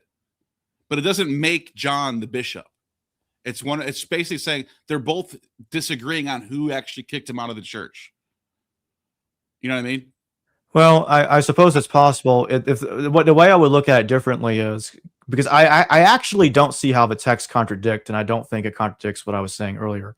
What I'm saying is maybe John hypothetically was ordered by the Bishop of Pontus to carry out the expulsion. Maybe that's what it is, and maybe that's. Wouldn't John be above whoever the Bishop of Pontus is? It's John we're talking about. Perhaps, or it's the other way around. I don't know, but it's again. I have to see the passage that makes it clear that Philologos is his father, and then go from there. Like I said, it's not clear. Like the sources are not clear that like you can't find any early sources that say Marcion's father is Philologos. But the way it's been figured out, I guess we'll say, is that the only source we have talks about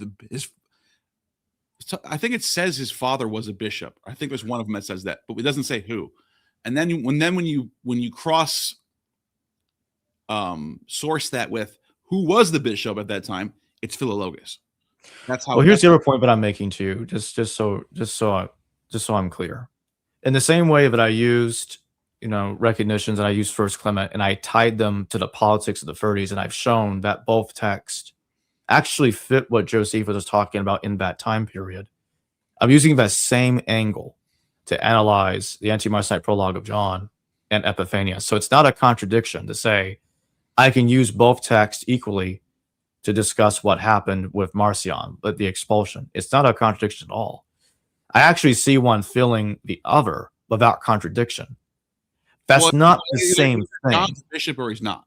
If he's not the bishop, then you kind of, it's like, I don't know. Well, I will admit this. I didn't really think about it that way before. But the Anti-Marcionite Prologue of John not mentioning him as a bishop could be a problem. I admit that. This is what it says in Epiphanius. He was a native of Pontus, Heliopontus, in the city of Sinope, and is commonly said of him, early life he supposedly practiced celibacy, for he was a hermit and the son of a bishop of our Holy Catholic Church. So that's a very important detail. He's the son of the bishop. But in time, he unfortunately became acquainted with the virgin, cheated the virgin of her hope, and degraded both her and himself. And for seducing her was excommunicated. By his own father. Yeah. So then you got to go, is John the bishop of Pontus? No, he's not. Well, there's another thing. Maybe I'm right for slightly the wrong reason. John could be his father without being the bishop. How? Oh, wait, never mind. I misspoke. The text does actually say he was the son of a bishop. Yeah. I must be getting tired or something. No, that's fine. But the reason why that I think that would be such a big deal if he was the son of John, that there's no way people would slip out and not be. Philologus is more understandable because he's not well known. He's not like a super important figure. He's mentioned a few times and maybe once or twice. He mentioned once in the Gospels, I think. That's it. I'm sorry, in the Epistles. That's it. So, well, I would say it's still somewhat of a big deal if it's true, because he would be the follower of the guy that forged the letters, which I would think is kind of a big deal. Yeah. Assuming it's true that is the guy that is his father, we can expand on this in a future conversation. I'm open to changing my mind on this. Yeah. I could change my mind on this. And like I said, first century. Hold on, let me just look something up real quick. So, because you have Phocas, so there's another option here. It doesn't have to be Philologus.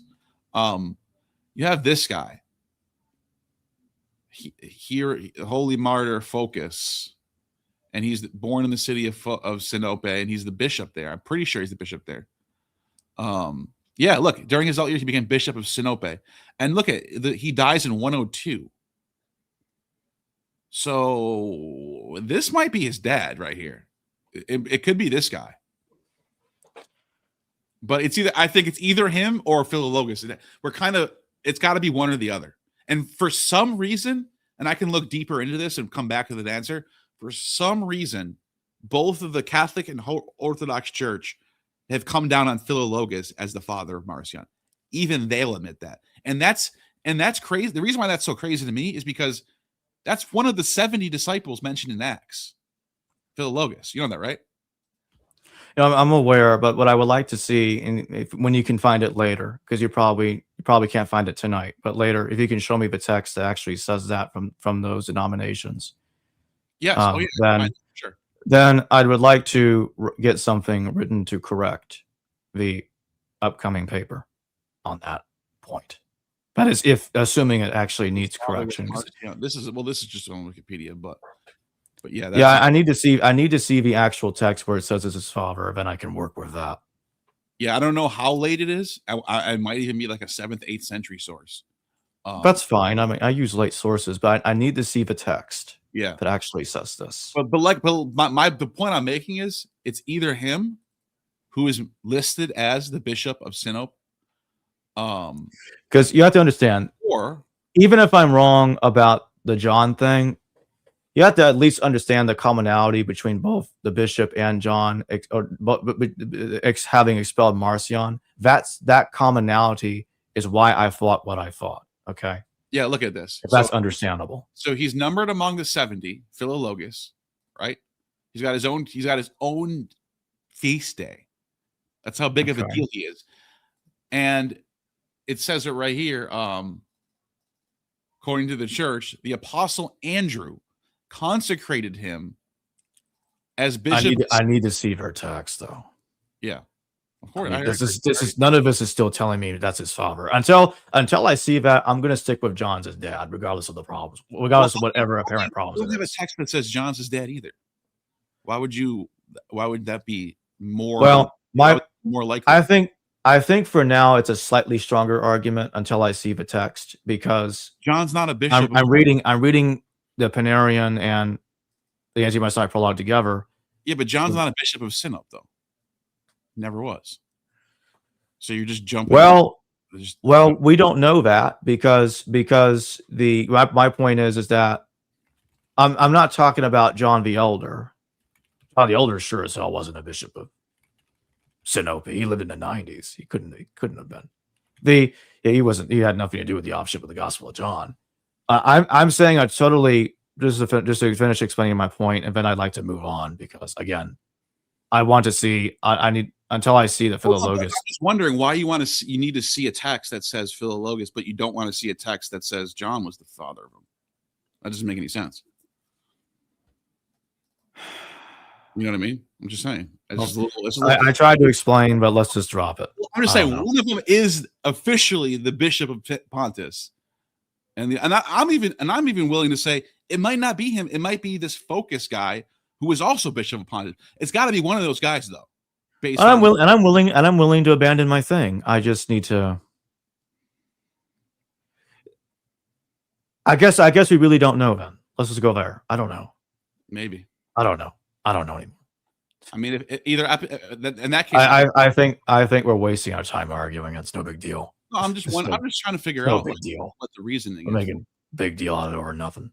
Let's get Marcion has a collection of 10 Pauline letters that have no co-authors in them.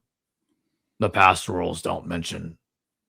The pastorals are not even in Marcion's text. Hebrews isn't there. And Hebrews is not a Pauline letter. I understand. That's why I said 13 letters and not 14. And then when you look at Tertullian says that Marcion was stopped from modifying Philemon. We don't know why he was stopped from modifying Philemon, but that's what he says. If you look at canonical Philemon, there's a co-author named Timothy there. And in Marcion's version, and this is my problem with the different attempts to reconstruct Marcion's text, is so usually they'll leave the co-author Timothy out of it, and they'll say that he didn't co-write it. But Tertullian says otherwise. Tertullian says that no, Marcion's Philemon is exactly the same as what we see in the canonical text. And I don't see reconstructions of Marcion I don't see reconstructions of Marcion accounting for that.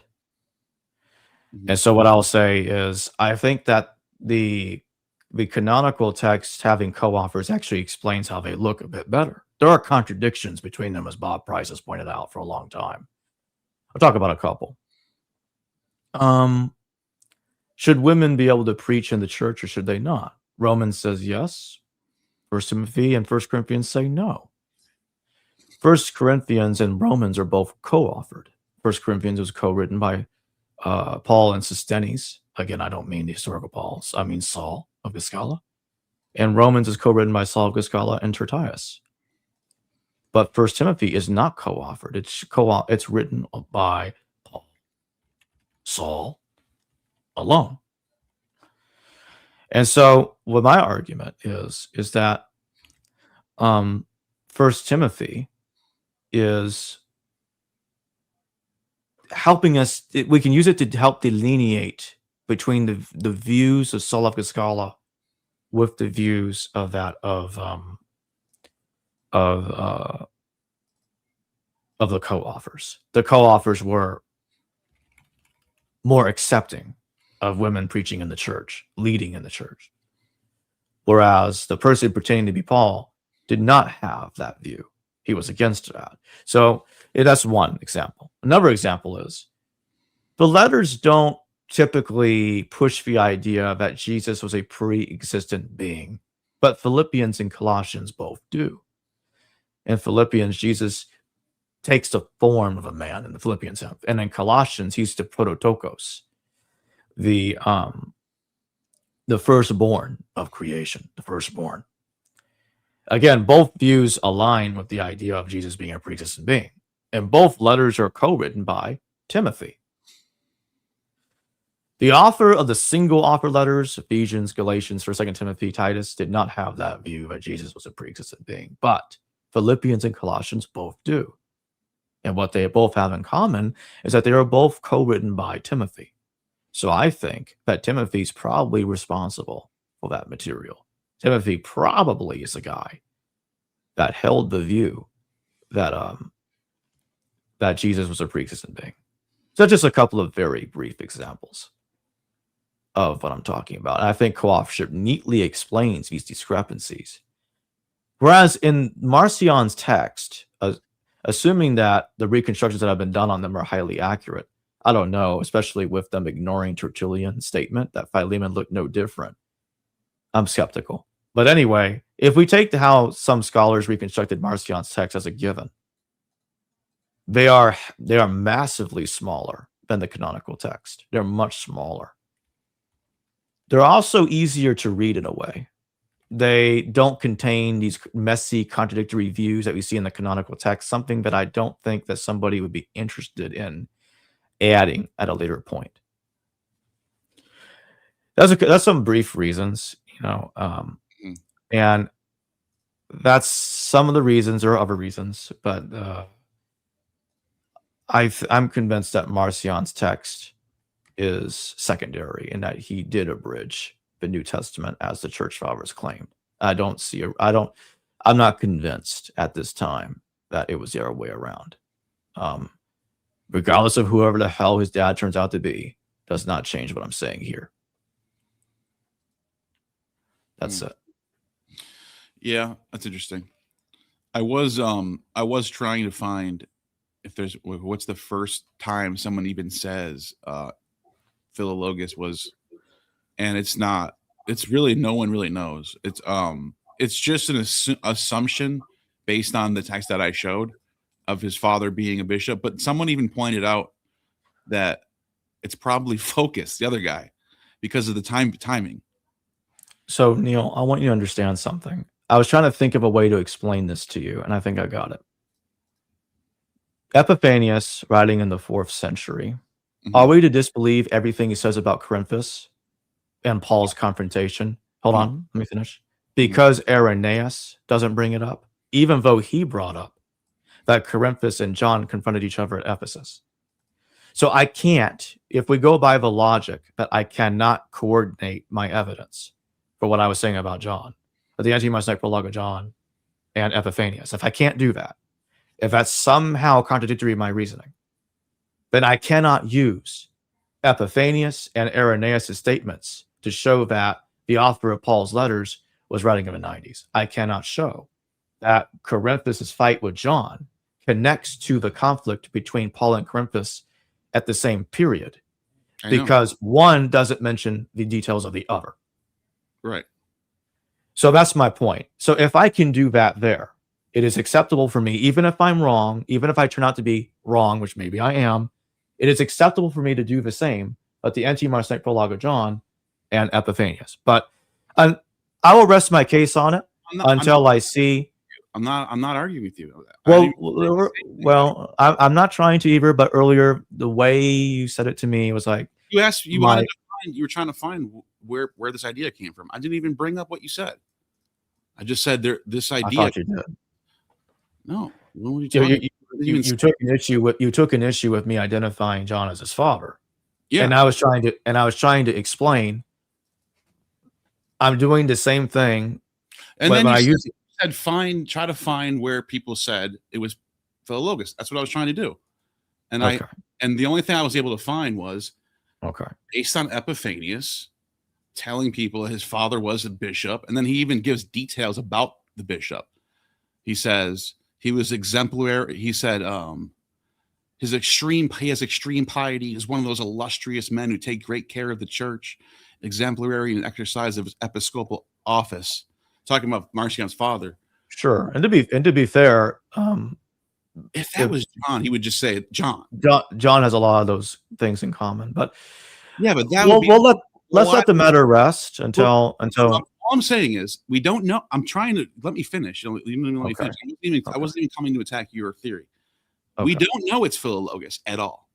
It doesn't even, and actually, the more I'm looking at it, the more I don't think it is, because Philologus is one of the 70 disciples, apparently, which means he was around in the 30s, and he had to have been of age, at least in his teens, right?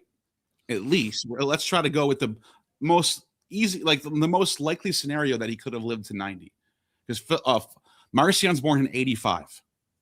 So if Philologus is one of the 70 disciples that met Jesus in the 20s, 30s, right? That would mean he had to have been 14 or 15 to be able to live till the 85. Still, yeah, I don't think so. I don't think he met Jesus. But now, what's more likely is when you look at who was the bishop at that time, it's this guy named Focus. That's probably who it is. Maybe we can have that. We can have that another conversation on this later. because It's not a big deal, man. Those are good. All upset about it. I'm just. no, I genuinely want to know. I genuinely want. This is something that interests me. But look, this is just. He dies in 102, and it seems like he was bishop for a while. I don't know how long he started for, but it can't be fucking. I don't think it's Philologus anymore. After further review, I'm not even talking about John. I don't see anything about being John, but I'm just based on Epiphanius, it can't be Philologus because Philologus. I agree there. He's dead, unless the only way it could be Philologus is if this guy was only bishop for like a couple of years and Philologus was somehow alive up until. But then that still is, no, that doesn't make sense either, because when was Marcion kicked out of the church? In like the 140s, right? Yes, and well, okay. Let's think about this. Isn't that not the truth though? No, there were 2 expulsions. That's my point. The first one was in 135. The second one was in 144. But Bishop Pius. Fine, let's go with the first one. The first one is in 135. That's the one we're talking about. Is Philologus 100 years old? No. I mean, and he would have been a baby when he met Jesus, even if that was the case. So it's not Philologus. That's right. We just did that real time. I'm fine. I'm cool. I'll update my own thing on there. But okay. Now that we've established the only question is now who was the bishop at this time? And I think it's right. this. It looks like, well, it might not even be this guy, because this guy died in 102. Well, he's born. Maybe you're right. I would like you to give some more thought to my suggestion, even though it might sound ridiculous to you. Give it some more thought. I don't know what the evidence is. I don't know what to think about. You just kind of named him as that. You know what I mean? What is the evidence? My point is, I would give some more thought to the idea, to what the Anti-Marcionite Prologue of John is saying. We can continue that conversation. What does it say? What does it say? What I told you, it says that John expelled Marcion. Okay. That's listen. Okay. The more I think about it, I kind of get what you're saying, but my evidence for what I was saying, maybe because I'm open to changing my mind too, is that, well, Epiphanius and the Anti-Marcionite Prologue, 130s. So yeah, the implications of what I'm saying is there's a totally different man named John. This is not the same person as any John you've ever imagined. It's a totally different dude. What the text says though? Well, let me show you what the text says. Let's see it. Let's see it. Because maybe it's more helpful than it might look. I'm getting ready to show it. Just give me a second. Okay. Because I'm genuinely curious if this is a possibility or not. So we're already ruling out that it's not the John of Revelation. It's not that guy. Well, if he dictated the text to Papias, it might explain the difference in the language, the style, but you'll see why I say that. It says here, the Gospel of John was revealed and given to the churches by John while still in the body, just as Papias of Hierapolis, the close disciple of John, related in the Exoterics. That is, in the last 5 books. Indeed, he wrote down the Gospel while John was dictating carefully. John 21 claims it's a dictated text, by the way. But the heretic Marcion, after being condemned by him because he was writing the opposite to him, John, was expelled by John. But he, Marcion, had brought writings or letters to him from the brothers which were in Pontus. So this is this makes no sense. And I get what you're doing here. I get what you're saying. But the reason why this is so nonsensical is because how the fuck old is John in the year 135? So I think the John that met Jesus, right? This text is not claiming he met Jesus, though. Not this part of it. The Gospel of John, right? And it says Papias, the disciple of John. Yeah, nowhere here does it claim that he's the same John. He's writing down the gospel. He's supposed to be one of these eyewitnesses. This is according to the church. He's supposed to be. And this is why, Neil, I believe this text is telling the truth, because it's so embarrassing. By putting John and Marcion at the same time, the Gospel of John's BS. Well, that's what I'm. That doesn't make it true. It makes it bullshit. It makes the Gospel of John look weird because when was it actually written? Number one, and then number two, it's not the John. They're claiming this is the John that Jesus met. It can't be, unless he was 100 years old. Well, this text is not claiming that so all it says is that Papias was a close disciple of John. It does not say that this John was a disciple of Jesus. It doesn't say that. This text. What is that text above that? Is that a different text you're showing up there? That's the Anti-Marcionite prologue of Luke. It's different. In this document, it's all combined. But the Anti-Marcionite prologue of John itself, by itself, does not make that claim. But hold on a second. If it did, I would agree with you. I think it is, though, because it's saying the Gospel of John. Who's supposed, according to the church, who wrote the Gospel of John? John. Well, I would say text. I would say later text have conflated the different Johns together. We know the church has done this. We have different Johns, like the author of John's letters is conflated by some church fathers with the author of John's Gospel. Scholars today say it can't be the same John. I agree, it's not the same John. But this church fathers had no problems. My point is, Neil, scholars know that church fathers have no problem conflating different Johns together, and I think that's what they did. But that's just me. Well, but hold on a second. It's identified as the disciple whom Jesus loved by the church. That's what the claim is, and that would be whoever. That's later. But that's a tradition that the church is claiming. Yeah, they're claiming that later. Yeah. What did they do this text? This text is sporadically dated. Some put it in the 2nd century, some put it in the 3rd or 4th. There's disagreement. And I just don't know why anyone would assume that they're talking about a different John here. Well, I think so. I think it's a different John because it would have to be a different John anyway. If it's a different. And another weird thing is their story isn't the same. Epiphanius says he got kicked out for doing some shit with a virgin, like he basically SA'd somebody. And in this text, it's saying he wrote a different gospel. So these are different. These are completely different accounts. And what it actually tells me is they're coming up with all types of reasons to disprove Marcion, and they're all contradictory. It doesn't make any sense. None of this makes any sense. Yeah, I'm not seeing the issue you're saying, so we'll have to disagree. That is a different John, you think, of who wrote the Gospel of John? Yeah, I just think it's a different dude named John. Just like I think a different guy named James wrote James. The Epistle of James never, for instance, never claims to be by James, the brother of Jesus. It's just some different dude with the name. Well, I think that's because it got named James later. I don't think it doesn't ever say James, right?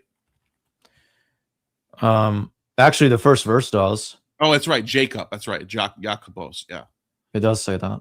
Yeah. Let's just go to that real quick. Let me just see that. James, the servant of God and of the 12. Yeah, he doesn't say how the brother of Jesus. He doesn't say that. But that's another thing is so Jacob, right, or Jacobos, right? Here he calls himself a slave of Jesus. This is a different James, right? That's my point. Different guy. This is a different James. But that's I don't know, the idea that it's a different John. But then okay, that's fine. This is what I'm confused about.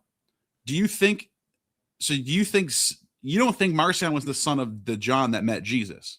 No, okay. I absolutely not. If that's what you thought I was saying, then I would totally agree with the way you were criticizing me earlier. Yeah, absolutely not. You were saying that. I didn't know. No, I guess you never. Hell no. I would never. Was his father? Maybe. Yeah. Okay. There we go. Now we're good. Let me just finish on this.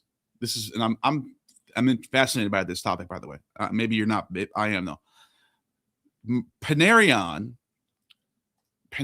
account for why he was kicked out of the church is 100% contradictory to what we got in your text. They're not the same story at all.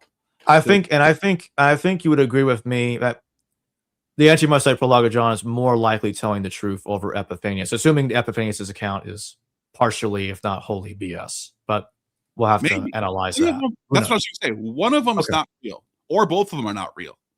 And but the odd thing about Epiphanius is just like the weird details. Where did he get all these ideas from? I think both of them have weird details in different ways. They do. And it's like, where one of them's lying straight up. They both can't be right. If he was the son of a bishop, which one? They don't say it. They don't say it's Mark. They don't say it's Philologus. Agreed. And that's why my best guess is maybe it's that dude called John. When you combine the text, because that's the best I can do. Because if that's wrong, then I don't know. But as an issue with that, though, Jacob, if you're going to combine text, then you're saying that this text is credible, and then either it is or it isn't. Either he was the son of a bishop, or he's wrong. Or how about this? I could say this: Epiphanius is completely wrong. John is not Marcion's father, but John still expels him. That's what I'm saying. That's fair. Okay, we could have that. Is 100% fair, because either the source is correct or it's not. And you can't just be like, oh, I'm going to cherry pick that little piece. But in that case, I could be right for the wrong reason. Then okay. Yeah. Fine. If he got expelled by a guy named John who supposedly wrote the Gospel of John, that makes a lot of sense, actually. It does. Yeah, and that's the reason I put it in 135, because that's when Papias was writing at the end of the Bar Kokhba revolt. So if John, this other dude called John, who's lying and claiming that he's getting it from eyewitness testimony when he wasn't, is in 135, and he's dictating to Papias a few years after he wrote Revelation. That's why it's different Greek style, because John's style is Papias is excellent Greek. Then John himself wrote Revelation earlier in shittier Greek. So there. Yeah. That's it. It's not the same author either. It's not the same author, because one the same theological leanings. One didn't physically write one text and then dictated the other. So, but anyway, that we can explore that another time. Okay. Anyways, I think we at least established that Philologus isn't his father. Oh yeah, that's out. So, yeah. No. I'm glad you at least see the problem that I had there. So yeah, no, it doesn't. It's very weird. It's based on modern conjecture of who was, It also I could have sworn that there is no text identifying him as the father. So yeah. No, it's not. I didn't get that wrong. It's just people reading Epiphanius and then going, well, Philologus was bishop. Maybe it's him. And then it's like, if that's the case, why not? Why can't it be Focus then? No one ever says it's Focus. He literally was alive at the same time as him. Yeah, right. So that's right now. That's my leading, is that it's Focus, but I don't know. Who knows?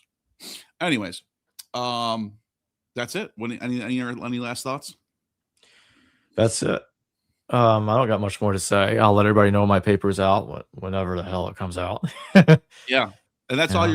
That's didn't you have another paper you're working on too, or no? Just that one?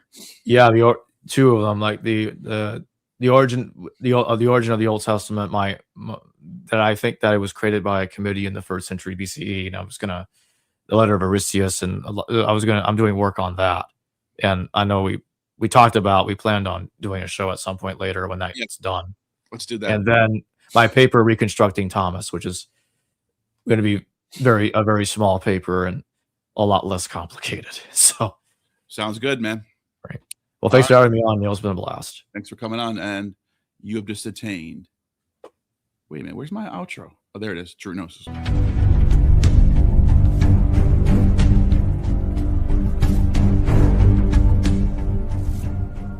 You have just attained true gnosis. The demiurge has no power over you.